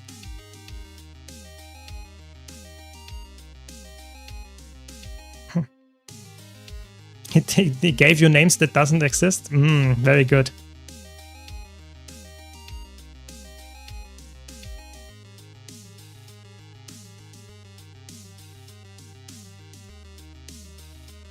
Yes, ChatGPT is definitely not made for stuff like that. I would say if you want to get some reliable information on something about a specific game, I think ChatGPT is not good enough for that. Maybe with really big games it can help you, but I think if it's like if you need some specific information, it's too specific. I would probably be better off just by trying to go in the wiki or looking for a YouTube guide about a specific thing. I think, oh my god, ChatGPT is not at a level where you can say, okay, this is like helping me so much that I can use it all the time to get everything done in the game. It's somewhat stupid in that regard. If you have some other questions, it can help you for sure, but with this, not that much, I would say.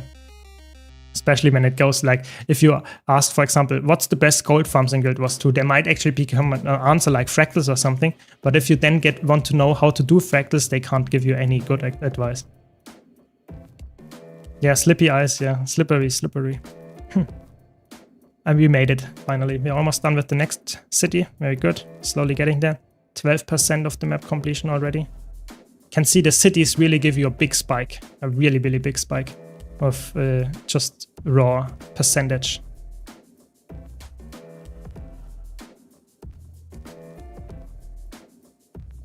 I'm currently on EU, but my main account is able to switch between EU and NA freely, so I will also do some stuff on NA at some point, but the Zero to Hero is currently only on EU, yes. Yeah, obviously. I mean, I can imagine for games that are even more complicated than Guild Wars 2, like Path of Exile, yes, ChatGPT might not be the best way to get some answers there. Like asking for a specific Path of Exile build or some help there, not gonna work, I guess. Yeah, don't worry. I mean, I have so many builds on my YouTube channel at this point, it's easy to slip through and miss a specific build that you're looking for. That's why I have this build spreadsheet that helps new players, veterans, whatever. All people that want to get anything about builds, you can use it in the build spreadsheet. Everything should be in there.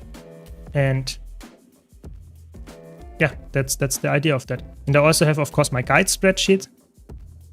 So if you're a new player and want to know about a specific thing, I probably have a guide about it. Just check out the guide spreadsheet and there should be all the guides in there and you should find some help there. But if you don't find it there, you can just write me in Discord or in-game and I will try to, or in the comments, wherever, and I will try to make a guide about it if I see it as a reasonable video topic, of course. Yeah, not going to work yet, I guess. Yeah, those are actually quite fun as well for me to make. It's a lot of theory crafting behind those all game modes builds. Yeah, they take a while to make. I can't sell my stuff. So annoying. Okay, level 20, very good. Nice, we get some more power. And then we want to go and do the next one. Slowly but surely we will get there. Very slowly, I guess, but at some point we will get there. I think I go with Soul Beast and then move to Gale Shot. What do you think? I only want to use it with a bow? Yeah, that's a good choice then. Soul Beast is a very good user of a bow, and Gale Shot will be very, very good user of a bow. So definitely good choice there. And it will definitely be also very like solid pick, I would say. Gale Shot is probably one of the best DPS builds when it comes out. So yeah, good choice there. And I think it looks quite fun to me as well. But I was saying about this builds that are useful for all game modes, where you have a specific gear and that you can use in all game modes and you only have to switch a few traits or something. Those builds are really fun for me to create because I have to theory craft a lot. I have to think about, okay, how can you make a build that uses the same gear in World vs. World as in PvE, while also being somewhat strong. You know, I don't want to make a build that is way worse than it could be just because I want to have the same gear on there. So this is always something that I have to figure out, but of course not every single elite spec has builds like that because some are just way too inflexible with the gear. You have to say, okay, Dragon Hunter is always like a Berserker gear, but in Zerg you would play maybe some completely different gear. It's not the best example, but still. So those, I will do more of those in the future for sure, especially when the expansion drops and stuff like that. But I can't promise you that I will get every single elite spec done with builds like this because it's just not always feasible. Yeah. Yeah, exactly. I mean, it's also very cool. For example, for Chronomancer, you can play a full DPS Chronomancer, or you can play a quickness or alacrity DPS Chronomancer, and you use the same gear for that. That's really cool as well, stuff like that. But of course, it's not always, like I said, feasible for every single elite spec. Some of them are just way too like specialized in specific game modes. Welcome, El Charlatan. Welcome. Yeah, I'm having some fun. Yeah, I will upload the video, of course, and I'm doing all game modes, of course, as well. Yes. Currently, I'm just leveling my character, but I will do that, of course, as well, and play PvP. Maybe World vs. World as well. I'm not so completely convinced about World vs. World yet, though, because that's not something that gives me a lot of like value in terms of like my account progression yet. So maybe we'll do that when we get some ascended or legendary trinkets and stuff. But for now, I think PvP and PvP and PvE is the main thing that I will do. Yes. I will probably do also set my Wizard's World to PvP daily, because that's the fastest one for me to complete. I just have to do it once per day, one PvP match, and I get all the dailies. That's very, very fast. But of course, if you don't like PvP and you want to follow along, go just for PvE and you will be fine anyway. Yeah. So there are many options. Wizard's World is just really important to complete each day. What's your favorite build on heavier class? My favorite build on a heavy class. I personally really like, if I want to play DPS on a heavy armor class, I really like Condition Renegade. I think it's one of the most fun builds. Sadly, it doesn't have the highest benchmark anymore, but one of my all-time favorite builds is Condition Renegade. So I would probably choose that one. And if I had to choose a specific support build, I would probably actually choose Heal Berserker. It's such a fun build. It's very fast-paced and it's really strong. But for a DPS build, probably Condition Renegade, yeah. So, what exactly is an infusion? I was listening to your stream while cooking, but could not come up. So an infusion is a thing that you can put in an ascended item, and it gives you a very small stat increase, like really small, like 5 power or 5 condition damage. But if you put that in every single ascended slot, then you get actually a decent amount of that. So like 2% or so more damage if you have that at a full ascended level. But an infusion has also in Guild Wars 2 not only a stat, but most or some infusions also have some kind of cosmetic effect, like some kind of aura around you. And those auras can get really, like just aesthetically, can go really flashy and really crazy how much different the character looks then. It's like a really big shadow cloud. There could be some kind of crazy electric effect. It could make your skin like white or completely orange. So it can completely change your looks of your character. So it's like an aesthetic and some very small stat increase. So infusions are really weird, and some people hunt them for just the best cosmetics. But they are really expensive, some of them, like over 10k gold. So that's what an infusion is. Welcome, Jan. Welcome. Yes, it will be on YouTube. I will also do, of course, an edited version of this long stream. But you can always find all the videos, all the streams that I do on my YouTube channel in the live section. So all my streams are in not the video section and not the short section, but the next section there on the live. And there is all my ever done live streams, like over the last year. All my live streams are still saved there, so you can all watch them if you want them. If you want to see my progression from starting as a streamer and wasn't really, really bad at it, really shy, and slowly increasing my, I don't know, performance. You can see all of them. Nothing is like disabled. On Twitch, they leave after a while, but you can also watch them after like for the first 1, 2, 3 weeks or something. You can still watch them on Twitch as well. But on YouTube, you can watch them forever if you really wanted to. Do you think the new spec will cost 250 hero points? That's a good question. I actually don't know, because that means that there has to be a lot of hero points in the first few maps. So I'm not completely convinced if they will actually do that, or if they will say, no, it costs less, or it costs like a different currency. I actually have no clue. We will see. But it's definitely exciting, because it can't be like that, because you can, like earlier, because some people might actually buy the expansion, get only 2 maps there, and don't have enough hero points in the 2 maps of the new expansion if they only have the new expansion. So they will not force you to play Heart of Thorns or something with the new expansion to get enough hero points, that is. So I actually think it's quite likely that there will be some kind of new system. Maybe the hero points there give you way more progress towards the specific elite spec of this region, I have no clue. We will see. Do I spend all my volatile and unbound magic for trophy shipments? If you don't need that stuff anymore for any legendary or anything, yes, that's what I would recommend. If you have all the legendaries that you want and all the miniatures and all the skins or whatever you need the volatile magic or the unbound magic for, yes, I would purchase trophy shipments.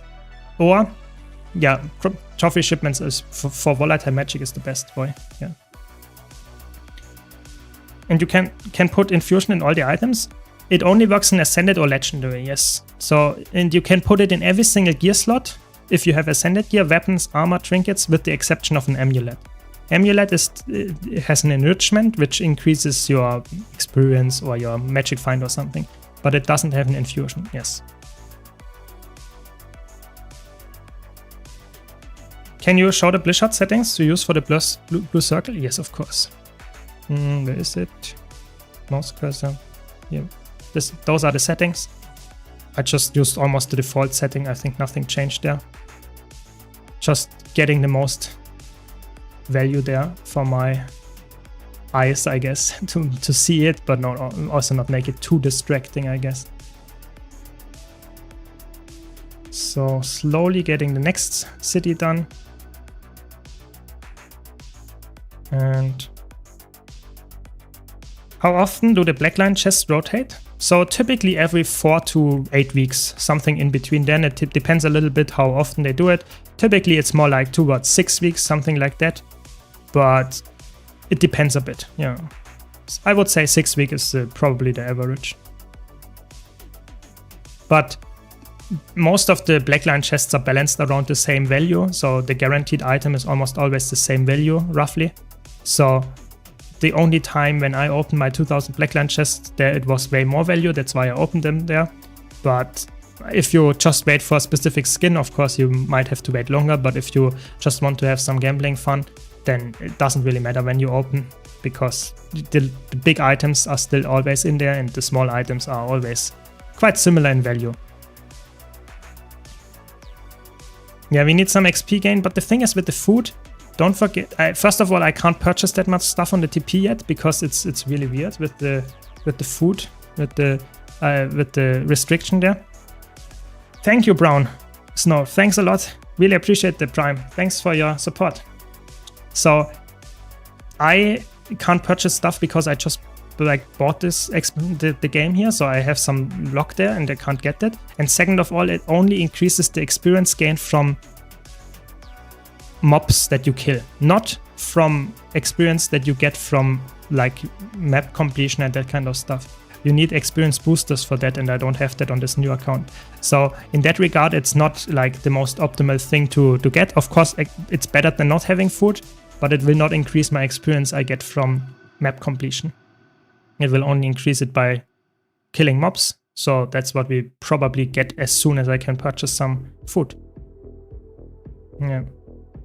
Welcome, Quexo. Welcome, welcome.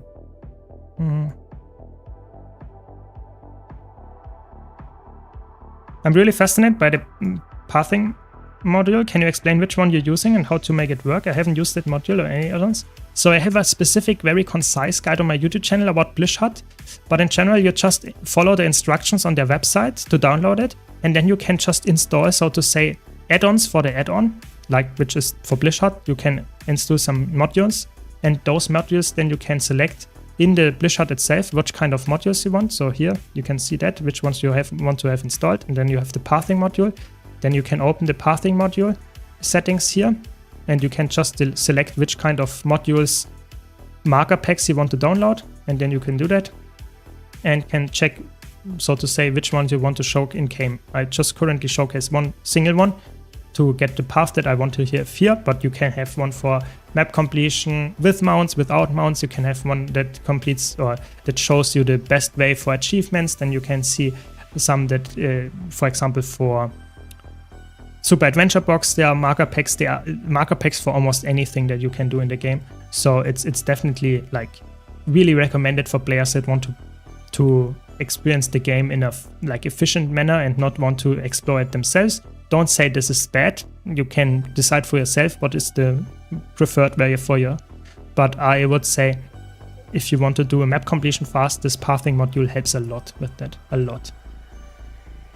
And for me as a streamer, it's obviously helping me as well because I can talk to you and read chat while just following some lines on the screen and don't have to like concentrate and finding like where's the last quest or something. So stuff like that can obviously help me as well to make the stream a little bit more interactive than just like watching my screen and trying to figure out where I can find the last missing POI.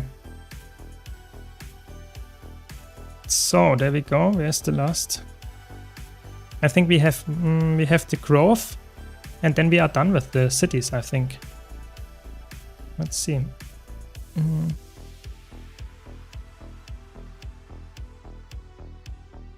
For mouse, I recommend turning off acceleration. Windows and Linux turn it on by default. Acceleration can be really hard to work in games. Good point. Good point. Where is it?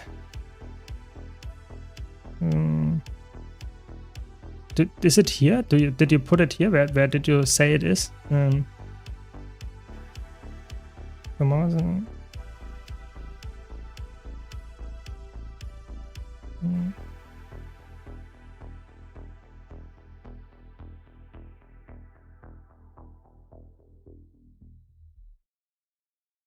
There's some delay for me? Okay.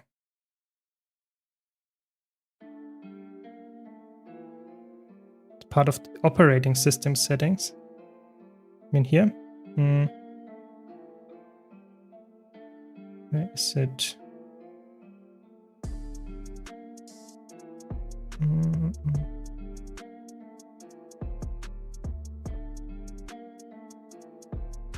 Yeah, I will find it later. I will just try to get more map completions going and then we will see.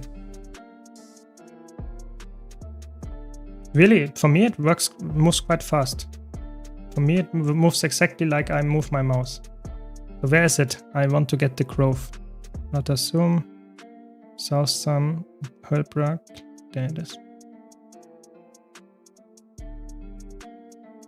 The grove. Very good.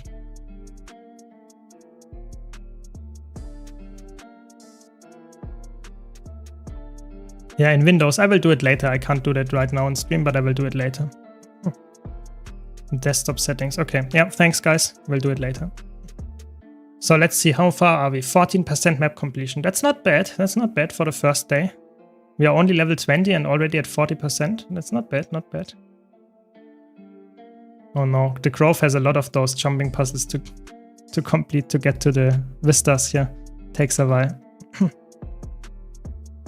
And I'm really bad at jumping puzzles. Really bad. I was so happy when I was done with almost all of them at my main account. I think I'm missing one or something of the achievements and then I'm done with all the jumping puzzle ones. I'm not good at this. I'm happy when I'm done.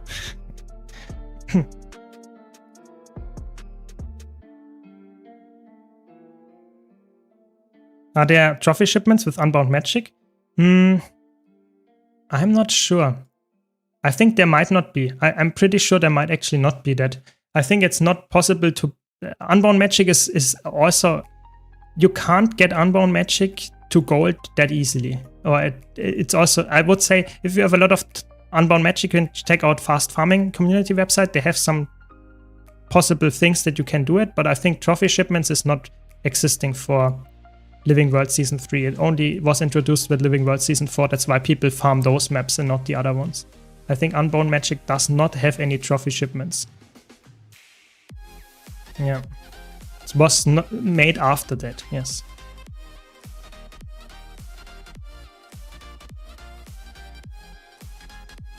Yeah, the grove is not for everyone. It is a special map. The pathing module helps with that, but it's really like if you would explore it on your own, it has a lot of annoying like vertical things and you don't know if it's like in an instance like I just was in or if it's like the open world. It's somewhat annoying if you actually don't have a pathing module and you never did it before. Yes, it can be quite painful. But with the pathing module, I have to be honest, I just follow the blue line. That's like quite easy for me, you know. You don't have to be that smart to actually do that. So that's good enough. And then we are done with the cities actually already. Very good.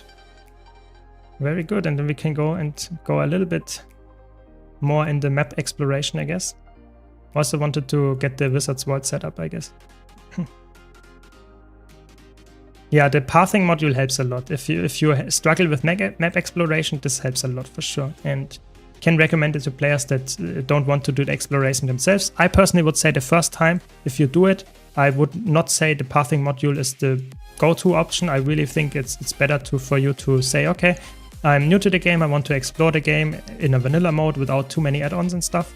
That's what I would do. But for me, as someone that did it way too often and want to do it on stream as well, that's why I have the pathing module. Yeah.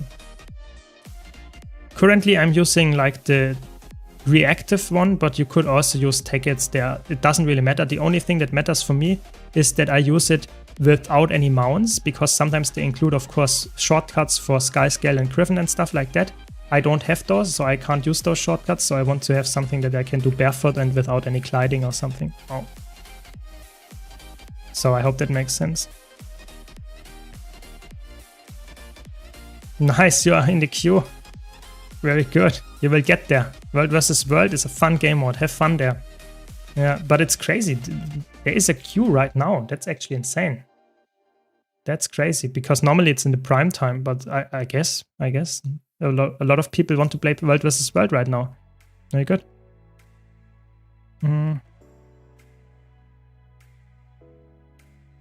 Yeah, Blizzard makes the game very easy to, any like marker packs help you a lot with the game. For example, you can also use it in raids if you don't want to know, for example, when a specific mechanic happens that is time gated, you can easily have a marker pack or some kind of add-on that tells you, okay, now this mechanic is happening, move there. This makes it very easy. I would say for me, as someone that enjoys learning the game without any markers and stuff like that, I don't use that, or I don't want to use it to learn the mechanics. But if you struggle because you have like so much stuff to keep track of, your rotation, your allies, your like whatever. Yeah, very good job. I'm very bad at jumping puzzles, as you can see. But if you're someone that just wants to keep like learning the game and not fail all the time over and over because you have so much stuff to look out for, then definitely a worth it consideration to get those marker packs. There we go, 21. And my inventory looks quite clean, actually. I'm quite happy with this.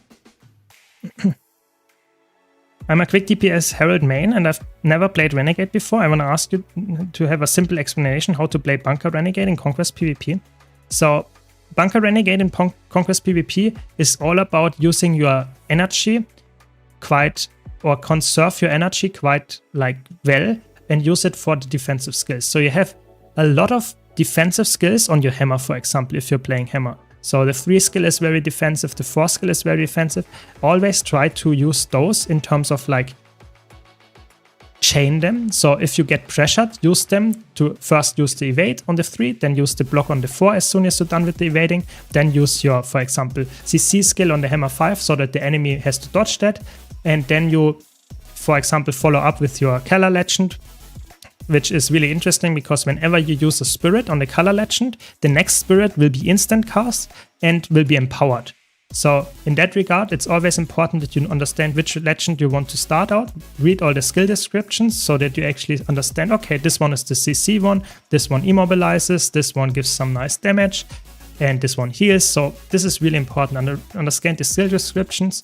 And in general, I would just recommend, that's a really boring answer, but if you want to get better at PvP, just play more PvP. You know, this is really like what I can recommend as someone that played a lot of PvP. The best way to improve at PvP or anything actually in gaming is just to play more.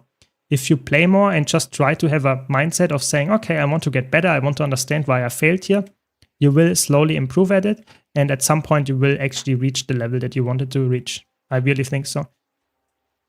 But understanding like kiting and stuff like that comes with time and trying to get better at the game. Okay, so we're at 16%. Very good. Very, very good. 21, level 21. What do we do next? Welcome, Alka. Welcome, welcome.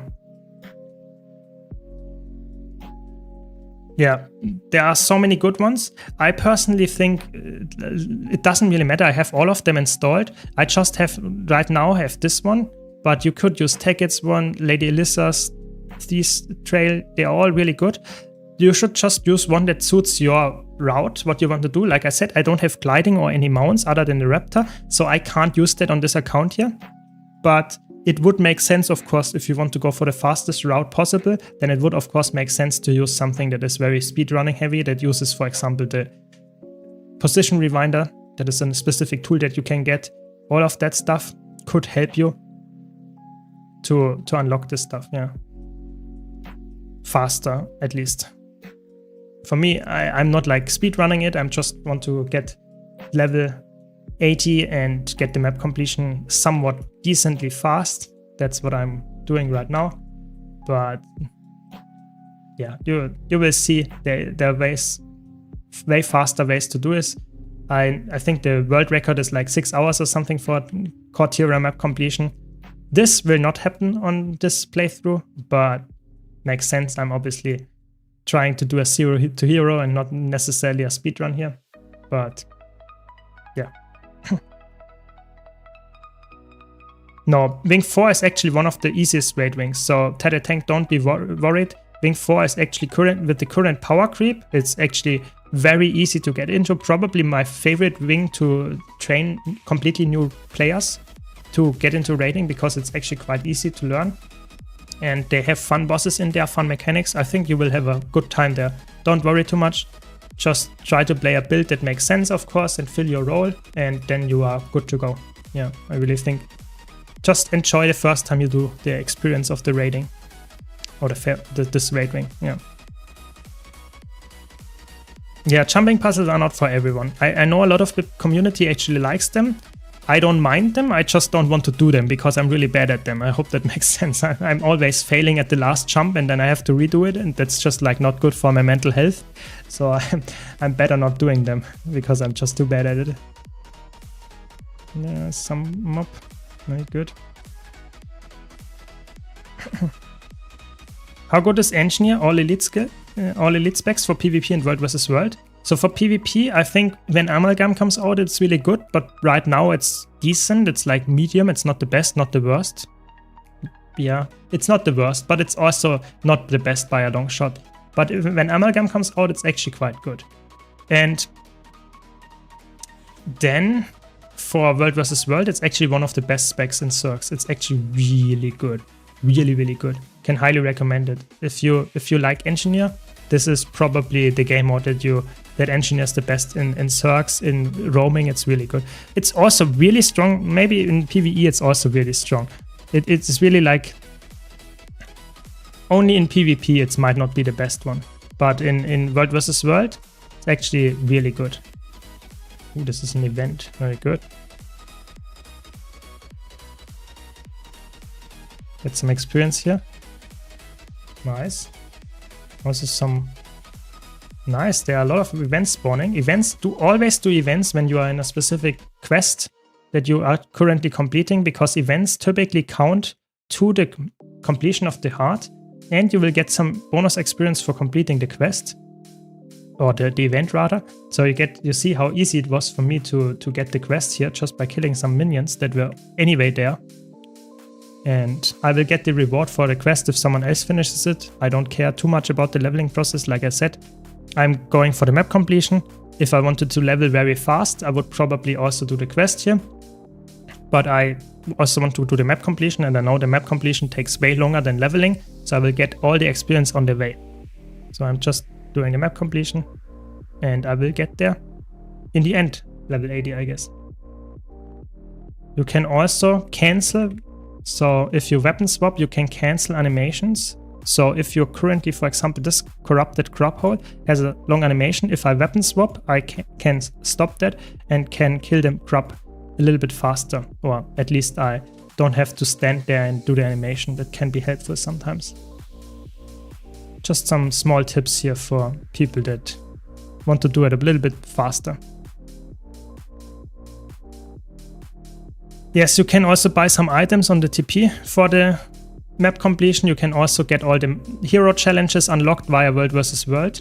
So there are a lot of ways to speed it up the world map completion. The thing is, I sadly can't buy those anyway. They are also quite expensive, but I can't buy them because sadly my account is still too fresh to buy some stuff. Some stuff is allowed. It's really weird, but I guess, yeah.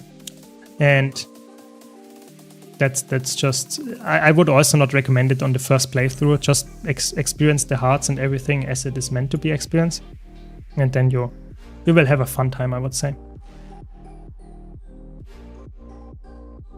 Is it possible to change somehow the red arrow for the actual target? I don't think so. I think Guild Wars 2 UI is very rigid. You can't change a lot of stuff around like that, sadly. Sadly, that's not possible, I think. But maybe someone in chat knows a way around it. Yeah, Condi Renegade is probably a good choice, but also Condi Quickness Herald is a good choice. Just play whatever you are the most comfortable with and you will have a good time, I guess.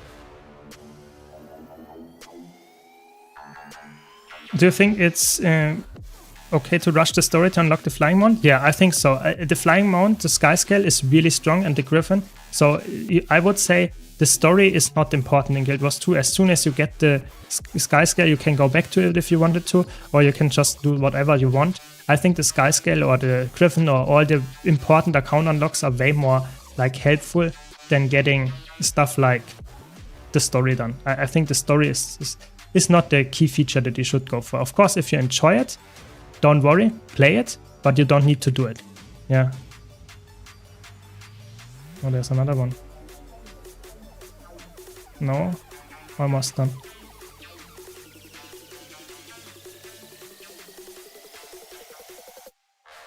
There we go. Yeah, Karma Vendor might have some food, that is true.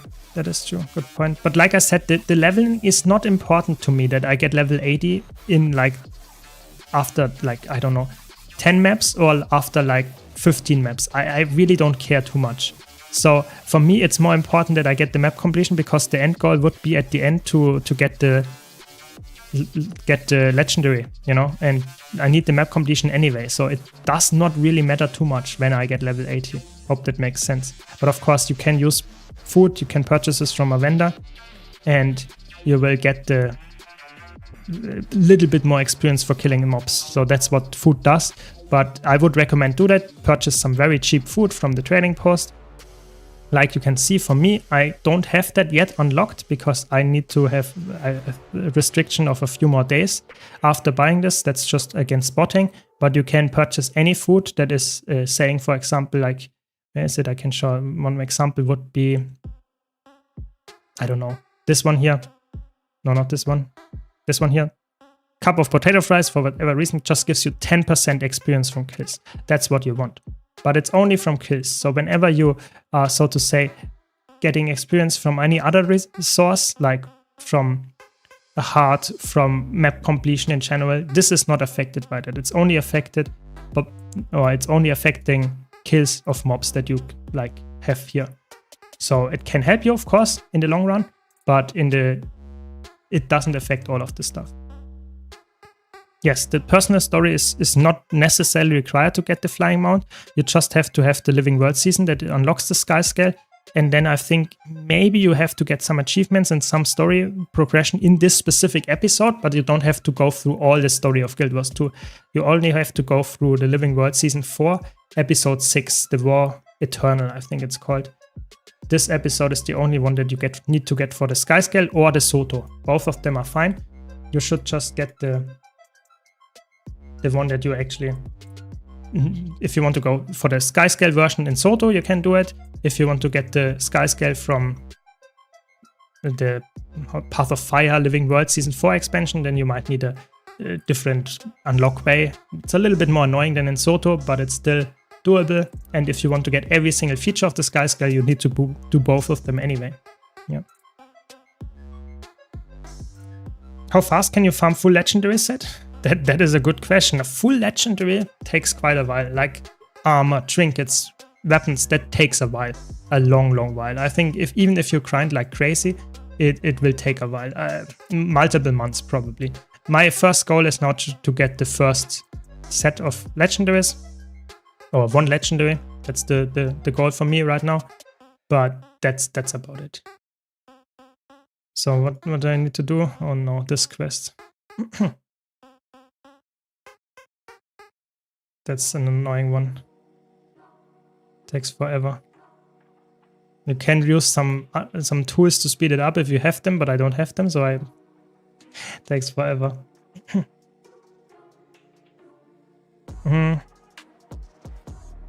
If you do care about the story and you don't care that it will take longer to do the story normally in order, it will give you the best story experience, of course. I think skipping ahead is only for people that don't care about the story. If you care about story, you should of course do everything in chronological order. I would definitely recommend that. But if you just care about the feature of the sky scale, then I would definitely say skipping is not too bad. Yeah, it's very interesting, the 0 to hero run.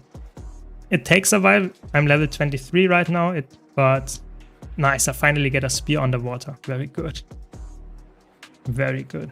And I have my elite skill unlocked finally. That's also very good. Yeah, this quest, look at this. Why do I have to walk so slowly? That's just like very annoying.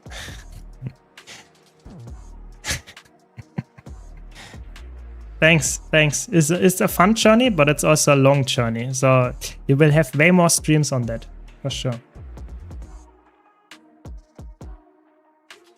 Does it actually give that much for the heart killing those mobs? Yeah, it gives actually a decent amount. Yeah, we will get there.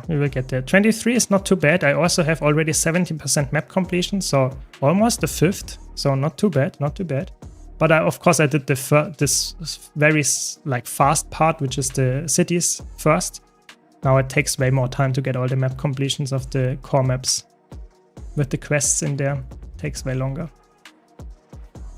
But we will get there. As always, if you have any questions, let me know. This vid will also be as an edited video on YouTube at some point. And of course, if you missed some parts of it and you want to see all of the journey, you can also watch the whole journey as a VOD on my YouTube channel, of course, as well. Under the live section, and you will find it there. Do you think you can unlock other things on the map, also like the World vs. World hero points? Yes, you can actually get this from World vs. World, like you mentioned, but anything else, so the hearts you have to do all the time, the path, how's it called, points of interest you have to unlock, you can purchase in Gem Store. There is an item, I think maybe let's look at Waypoint or something like that. Yeah, Central Tier Waypoint unlocking package. That unlocks like waypoints for you. So you can actually purchase that in Gem Store, and then you have some waypoints there as well. So if you don't want to go for the map completion, that can be worthwhile. But it's a big investment. So I personally don't like that to do that, of course. Would not recommend it, only if you have like no other way. But it can be done. The best thing is, of course, the hero points. From World vs. World, just playing World vs. World, you can get the hero points. You don't have to do any hero points at all anymore. And that can be really helpful for this map completion. But of course, I didn't play World vs. World yet on that account. I only like bought it, 50 achievement points. So I can't play World vs. World right now, so I have to do the normal way. And go to every single hero challenge, interact with it, do the kill somebody or whatever. Yeah, it takes a while. It's definitely not worth it, but the hero point, the waypoint unlock. But if you really wanted to, that could be done. But it's so expensive and it's not really helping you that much, because the waypoints are not the annoying parts. The annoying parts for me is always the quests. So if I could skip the quests by doing that, yes, that would be way more helpful for me, at least. Okay. Exploring the maps is so exhausting if you have everything in front of you as a fresh account. I'm more interested in challenging PvE stuff. Yeah, you will get there, you know, just take it slowly. Don't like stress too much, you will get there. And the map completion, you don't rush it, you know, you can do it whenever, you know, get to level 80 and then you can start doing the stuff that you want to play in the end game, and you can always come back and do the map completion. It's really not that bad. For me at least, I think map completion should not be something that you like push like 12 hours per day just to get it done. I think that will just burn you out. Just come back whenever you have time and you feel like this is you have some energy to do it. That's the best way, the patient way, I would say. Hard vendors have food and gear sometimes if you cannot use TP. Yeah, that's true, that's true. I mean, but look at, do I really care too much about this if I complete everything as well? Not really. And I would just save my money and my karma and everything for the legendary, you know. I don't want, yes, it might not be that expensive, but I think it's, for new player, just like, the gear is not worth it, you know. You will never purchase like gear during the leveling process. Guild Wars 2 leveling is very easy. You just get the gear that you get and equip it, but that's it. You should not get any other gear than that. It's really not, it doesn't help you that much. I really, really recommend just skip everything that is not like absolutely necessary to buy or purchase, because it doesn't help you in the long run. It really does not.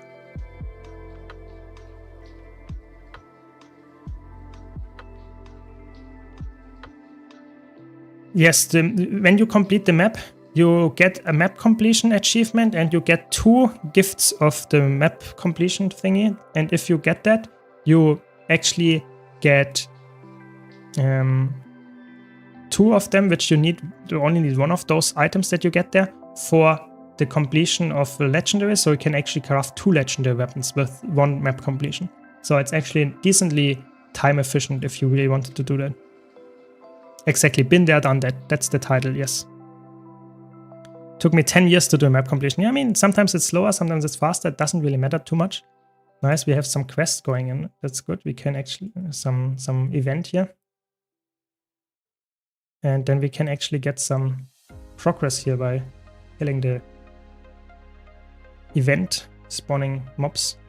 So I would always, like I said, recommend if there is an event going on and you want to get the quest, typically the quest is progressed by killing some mobs during the event.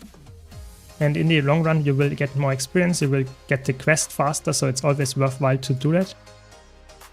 So don't forget to do that.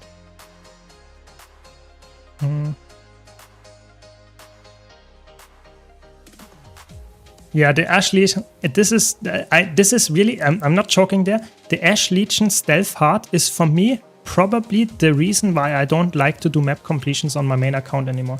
Because this is like one of the most annoying hearts for me. I dislike this part, like this specific heart where you have to do stealth things in sneak through some kind of like agent spies and stuff. This is for me personally one of the worst things in any game. Whenever this happens in any game, I get like I say, oh, I want to get this done. This is so horrible. I hate this. I don't even know why. It's just for me, one of the worst things that is like in games is those sneaking through some kind of NPCs. I really hate it. I want to have combat. I want to have fun. I don't want to be sneaky. It's always annoying me. So I hate this hard. And I think as soon as I have this, I'm done with the map completion. This is really the thing that is like for me keeping me from being like entertained by map completion. Really think so. Gift of Magic and Gift of Might done for the spear. I'm absolutely broke right now. Don't worry, you will get back some money. It doesn't take that long. And you know a lot about the game already. That's good enough. You know, for me, as someone that started a new account, it will take way longer to get the money than you on your character with full ascended gear and stuff. Yeah, I mean, it's not. Don't get me wrong. I understand why people would like that in games, but personally, for me, I really dislike this. I really dislike those parts. Is there something else to grind for character power except ascended gear? I think fractal resistance with power or something. Those things only help you in fractals. So you can improve with fractal pots in fractals, yes. But this only helps you in fractals, so it's not something that gives you more power. Infusions can also be added. They give you a very small stat increase. You can only put them in ascended gear or legendary gear.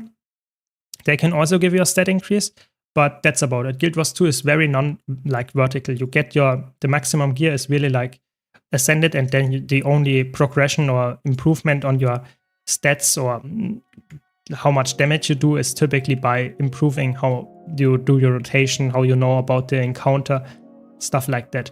That's really like the most important thing that you should learn about Guild Wars 2 is positioning, dealing damage, stuff like that is typically way more depending on the skill than the gear itself. I'm gathering hero points to every class so I can open all the new elite specs when they drop. Yeah, I mean, if it works like the old ones, that's exactly how you should do it, yeah. I'm not sure if it works like that. We will see. We will see. Yeah, that is true. You can do it continuously, the heart in the Ashlegion thing camp there, but it's definitely not my most... there are way better hearts to do. I really dislike this heart, but what can you do? What can you do? You have to do it at some point if you want to get the map completion. And it's definitely not too bad, especially if you get it done like completely and do them, how's it called?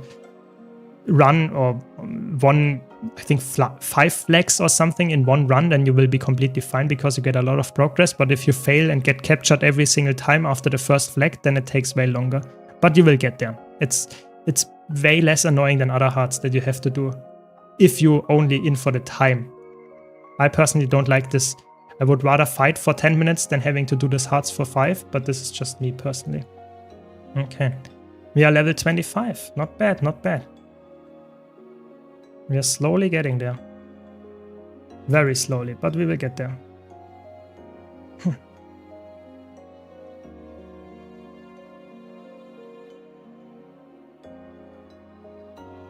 Yeah.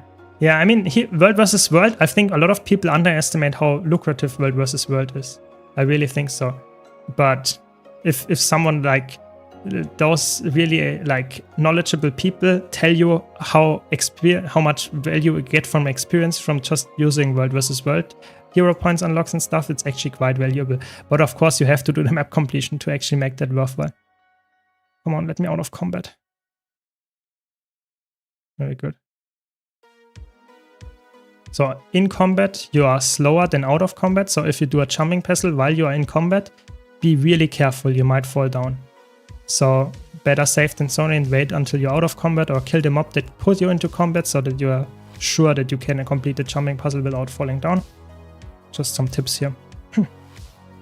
Why should I raid when I have full ascended gear? What is the benefit from doing that for me? You can get legendary armor there, but of course, if it's fun to you, do it. If you don't like raiding, don't do it. Raiding in Guild Wars 2 is not like something that really is like very necessary for people to do. It's not like in World of Warcraft where you have to do it to get the best gear when the raid drops. That's just not how it works. Guild Wars 2 raids are very like, it's a sandbox game. If you like to do raids, go for it. If you don't like them, don't do it. It's not necessary. It doesn't provide you with anything that is like necessary to go to the best gear level or something. So Guild Wars 2 raids are cosmetic in that sense only. They give you legendary items, they give you some nice skins and other stuff, but it's not needed for anything in terms of your account progression. Hope that makes sense.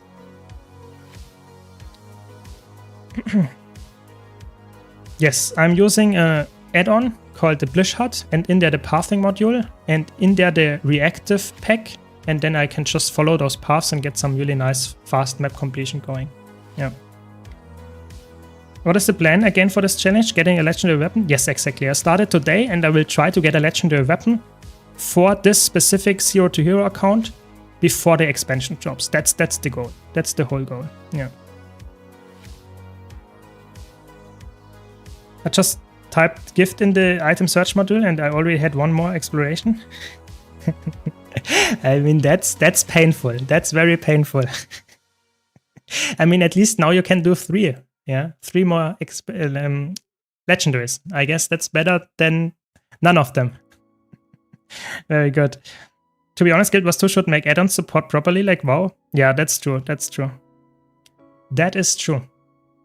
Okay, so I wanted to get the Wizard's Vault unlocked, so I will create a second character now. And get the Wizard's Vault unlocked for my account. So I will not use that, I will just follow the same thing here. I just used it for my PvP character, I don't know. No.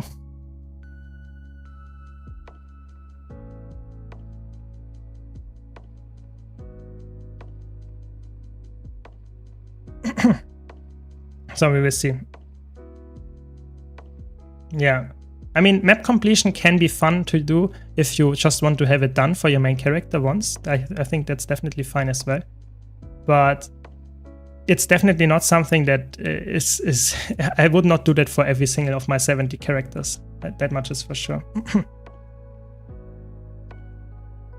So provisioner tokens in Guild Wars 2 is really weird. It's a really weird item. Because provisioner tokens in Guild Wars 2 is something that you need for legendary armor in specific, or also other legendary items sometimes. And those are weekly bound. So if you want to get them, you need to go there to those provisioner NPCs every single week and turn in some things. If you did that, you will get some tokens every single week that you can get there, for example for obsidian shards or whatever. Or you can do raid challenge modes that can be helpful. And other than that, you just have to be patient. It's really sadly you can't speed it up the progress. So you can check out the wiki. It's really helpful for that, to get all the cheapest ways to turn in provisioner tokens. But in my opinion, it just takes a while. It's really patient. So Celestial Heal Chrono is not the best. Celestial Heal Chrono is sadly not the best. It's not bad, don't get me wrong, it's just not the best. I think Celestial Scourge is way better. That's just how it works, sadly. Chrono is really good as a full healer or as an offensive damage dealer or as an offensive supporter, but Celestial is not the best choice. It works, it's not the best. Yeah. No, I will use every single thing here on this account from my own account. I will not use any gold that I have on my main account and send it to this one. No, I will just get the gold here from this account single. And nothing in here will be used for, so to say, to getting the legendary by grabbing some cheating or something like of that from my other account. No, everything will be farmed on my own. Yes, that's the idea. Yes, if you craft one legendary, if you want to do a generation 1 legendary, you have to do the map completion if you want to craft it yourself. You can also purchase it from the TP, from the trading post, but then it's actually quite expensive. So if you want to buy Twilight, it costs 2000 gold. So until I farmed that, I could easily have done the map completion and used the Wizard's World starter kit, and I would have way faster completion there. But yeah. Yeah, provisioner tokens are not for everyone. It's a patient thing. You can't get them like thousands in the first week. That will not happen. So let's kill all those nightmare hounds, and then we can finally skip this tutorial and go to the check out PvP. And not necessarily PvP, but mostly more like for the Wizard's World unlock, so I can finally start with the Wizard's World next week.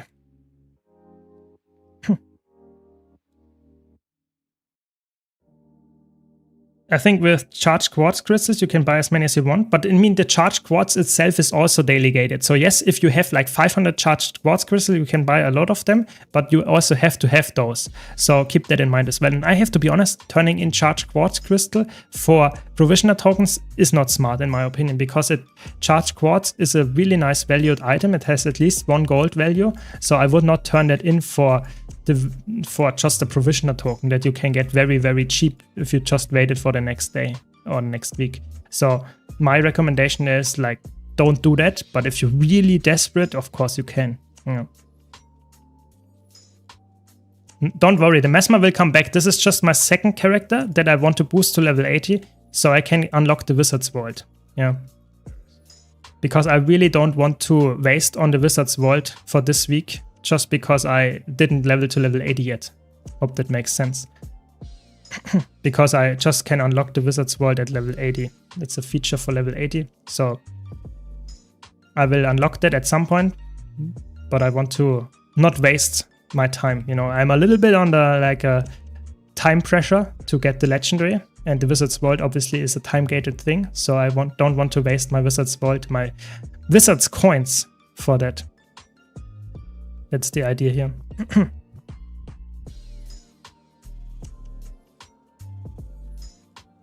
Yeah, exactly. Like Alka puts it, there is actually quite a lot of provisioner tokens that you can get each week, but of course, it also costs quite a lot of value. It's actually quite expensive. So do I want to do that, or do I want to...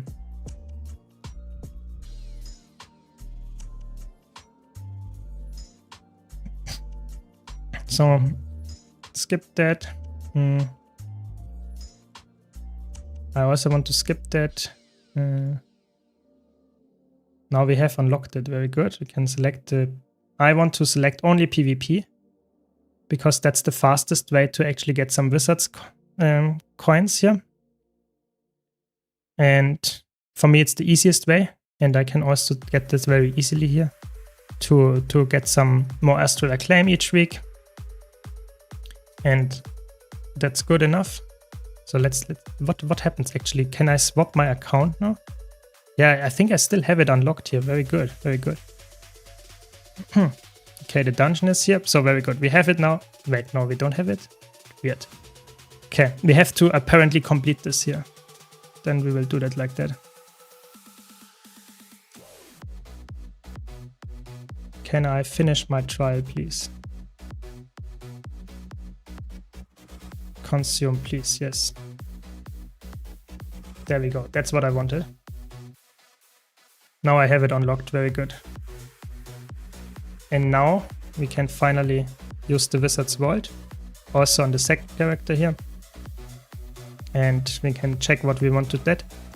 So I set it now to PvP, because PvP for me is the easiest to complete, even if I'm not level 80 on my main character here, because I can just use this to do one PvP match, get the Wizard's Vault rewards, and go back to my main character, and don't have to go for defeat 5 enemy guards in World vs. World or do 3 combo skills. This can be doable, yes, but it takes way longer if I not do PvP. That's my idea here.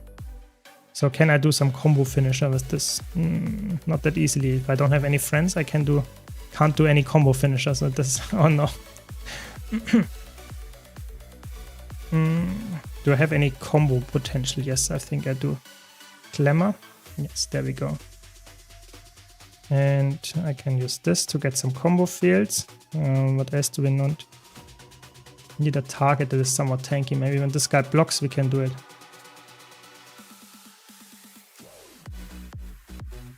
Okay, that was 1. Sadly, not enough. No, 2. Very good. We need a little bit more for some Wizard's Vault, and then we play 1 PvP match, I guess, for the daily. What else do we need? We only need 3. That should be doable in 1 PvP match. And then we will check if we can do the weekly as well. There we go. Completed. In the weekly, we need some Risen. That is actually doable. Earn 1000 PvP rank points. Top stats 5 times. And win a PvP match after completing the secondary objective. I guess let's play 1 PvP match. Like going in PvP. Yeah, that's what we do. Just for some dailies. And let's set up the build. So we want the Reaper Relic. We want the Lynx Rune. Staff, Scepter. I want my torch.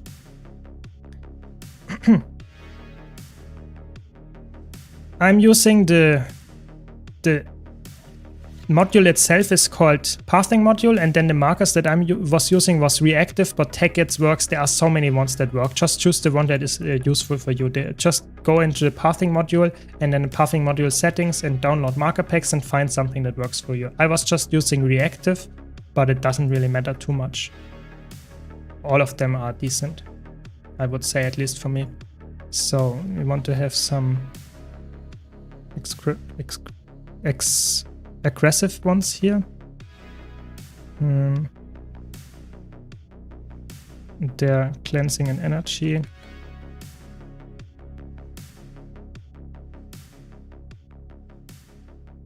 And here we want to have the stun one. How is it called?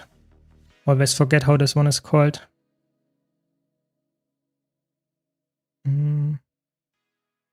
How is the stun wall called? That is one, Savagery. And then we go into unranked. And then we set up quickly the build. Soul Reaping, Death Magic, Reaper.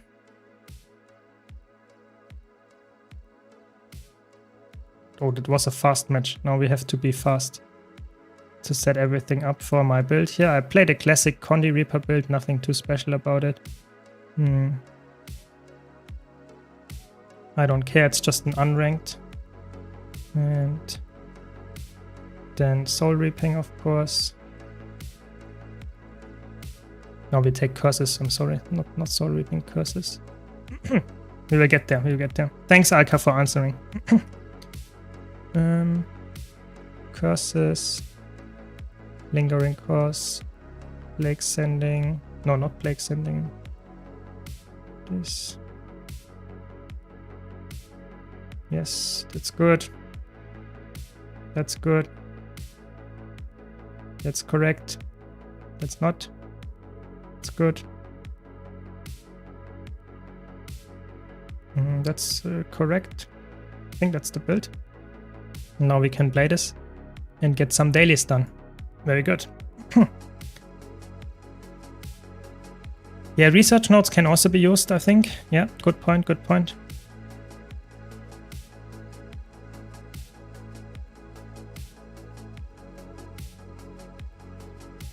Yes. So I personally think if I'm a completely new player to Guild Wars 2, I want to mention this here as well. I would not use any add-ons for the first playthrough. Until you get level 80, I would not use any add-ons. Why is that? I want to experience the game. In my opinion, you should experience it in a way that makes you have fun and see the world as it is. And as you reach level 80, you can then slowly add some add-ons and have some fun with the, so to say, look at your DPS and optimize your pathing for map completion and stuff like that. But for the first character, I would not recommend to use an add-on and just enjoy the journey. That's my big tip there. But other than that, yeah, you will just find what you enjoy. You know, some add-ons are good for you. Some add-ons you really think is completely unnecessary. Yeah, you will find something. So what do we have here? Oh my god, they have 2 Dragon Hunters. That's not nice. That's not a good matchup, but let's see. It's an unranked, so I don't expect too much of the skill level here. So we will just play and try to survive, and I'm playing a build that is really high DPS over the long run. So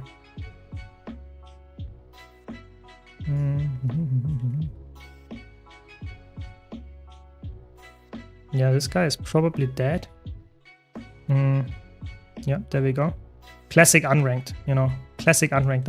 I'm sorry, this is like my MMR, so my passive background skill level is obviously way in the bottom. It's like the lowest of the lowest because my account just started. And I'm obviously like a little bit better than most of the players here, I would imagine, which is completely fine. Just like this is very unfair, this match, obviously.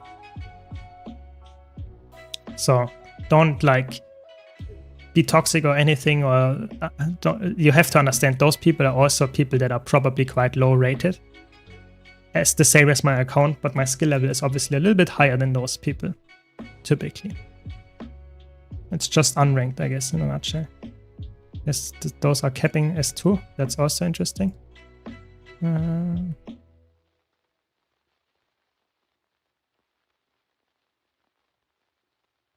Nice, you get some kills here. Another one. Yeah, they are all dead. Sad. That's how it goes, I guess. Interrupt this guy.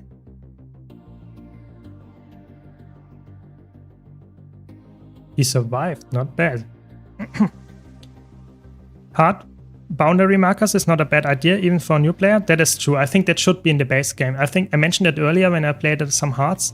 I did some hearts. It's like this, that there is not a boundary where you can see, okay, this is now like out of reach of your heart's progress. I think that should be in the game. I think that's so bad that this is not in the game.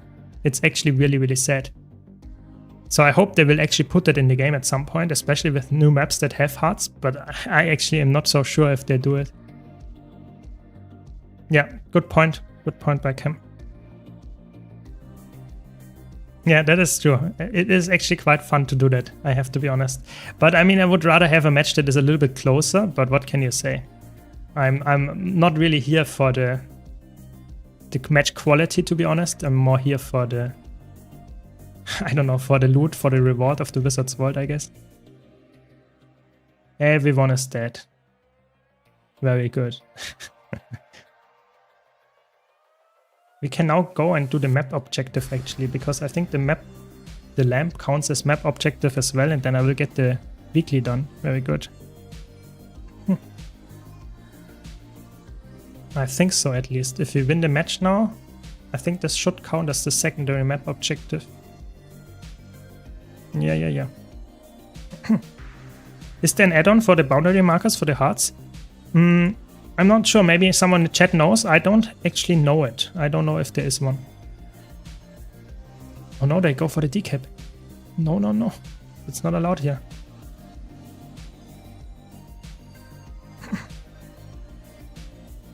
Welcome, Mr. Simka. Welcome. Power Condi Reaper for open world? I would recommend Power Reaper, actually. I think Power Reaper is better. But for open world, if you want to solo really hard stuff, then Condi might be better. But for easy content in open world, I would say Power is superior. Because you kill stuff faster. That makes hopefully some sense.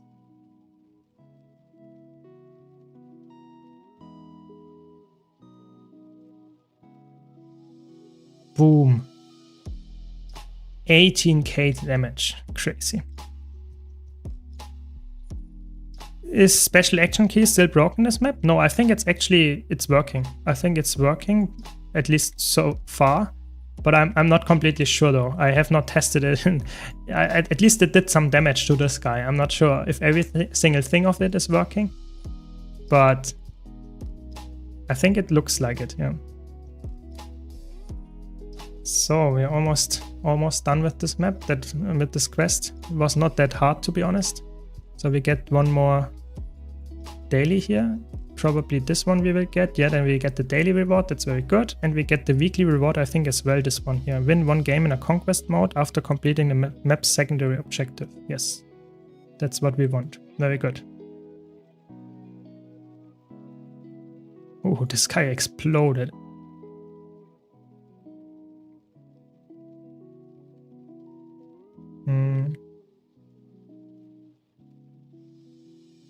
Very good.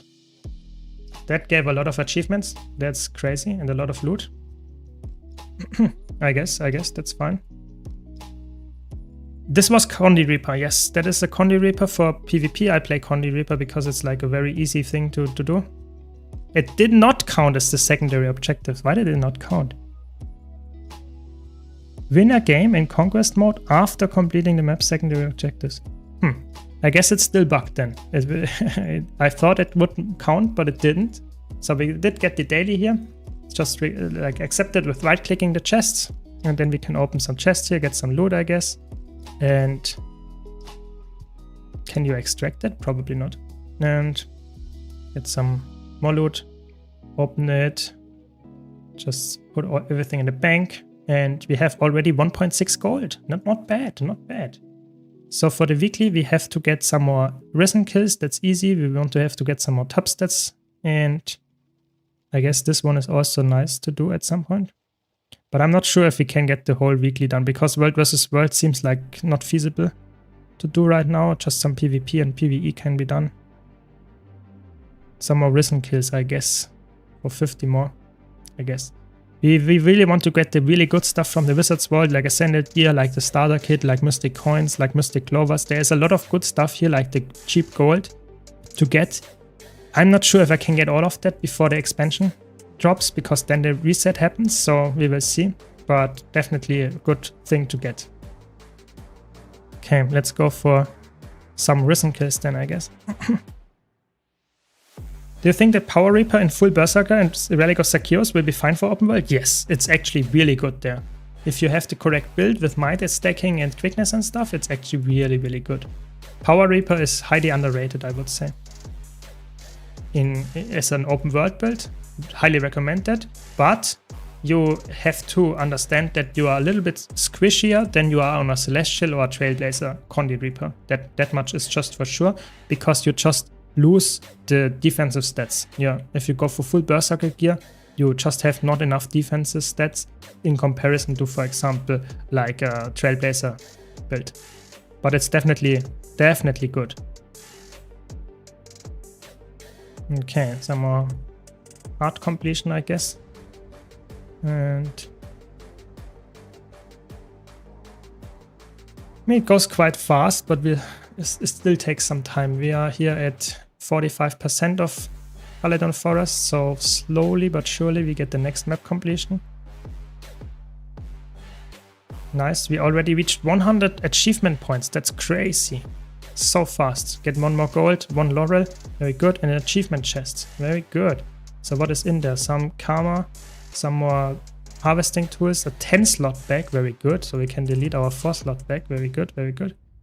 We get some other stuff that we don't really need. And I guess that's not bad. Not bad. Already 100 achievement points. So good.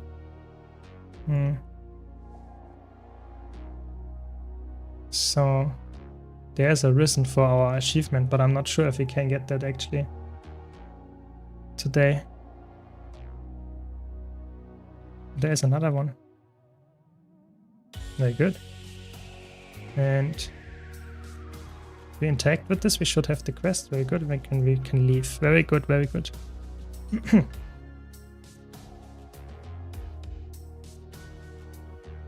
So I think that's also enough. I think I'm done for today with the Zero to Hero. So I hope you enjoyed it. Thanks a lot for watching. Like I said, we will continue this story every stream that I will do in the next few weeks. So be sure to stay tuned for that. Be sure to check out my YouTube channel if you haven't already. Really good content hopefully there for you to come. Guides and of course the edited version of the Zero to Hero challenge. So I hope you had some fun. I wish you a very nice weekend, very nice day. See you around. Take care. Thanks for all your support.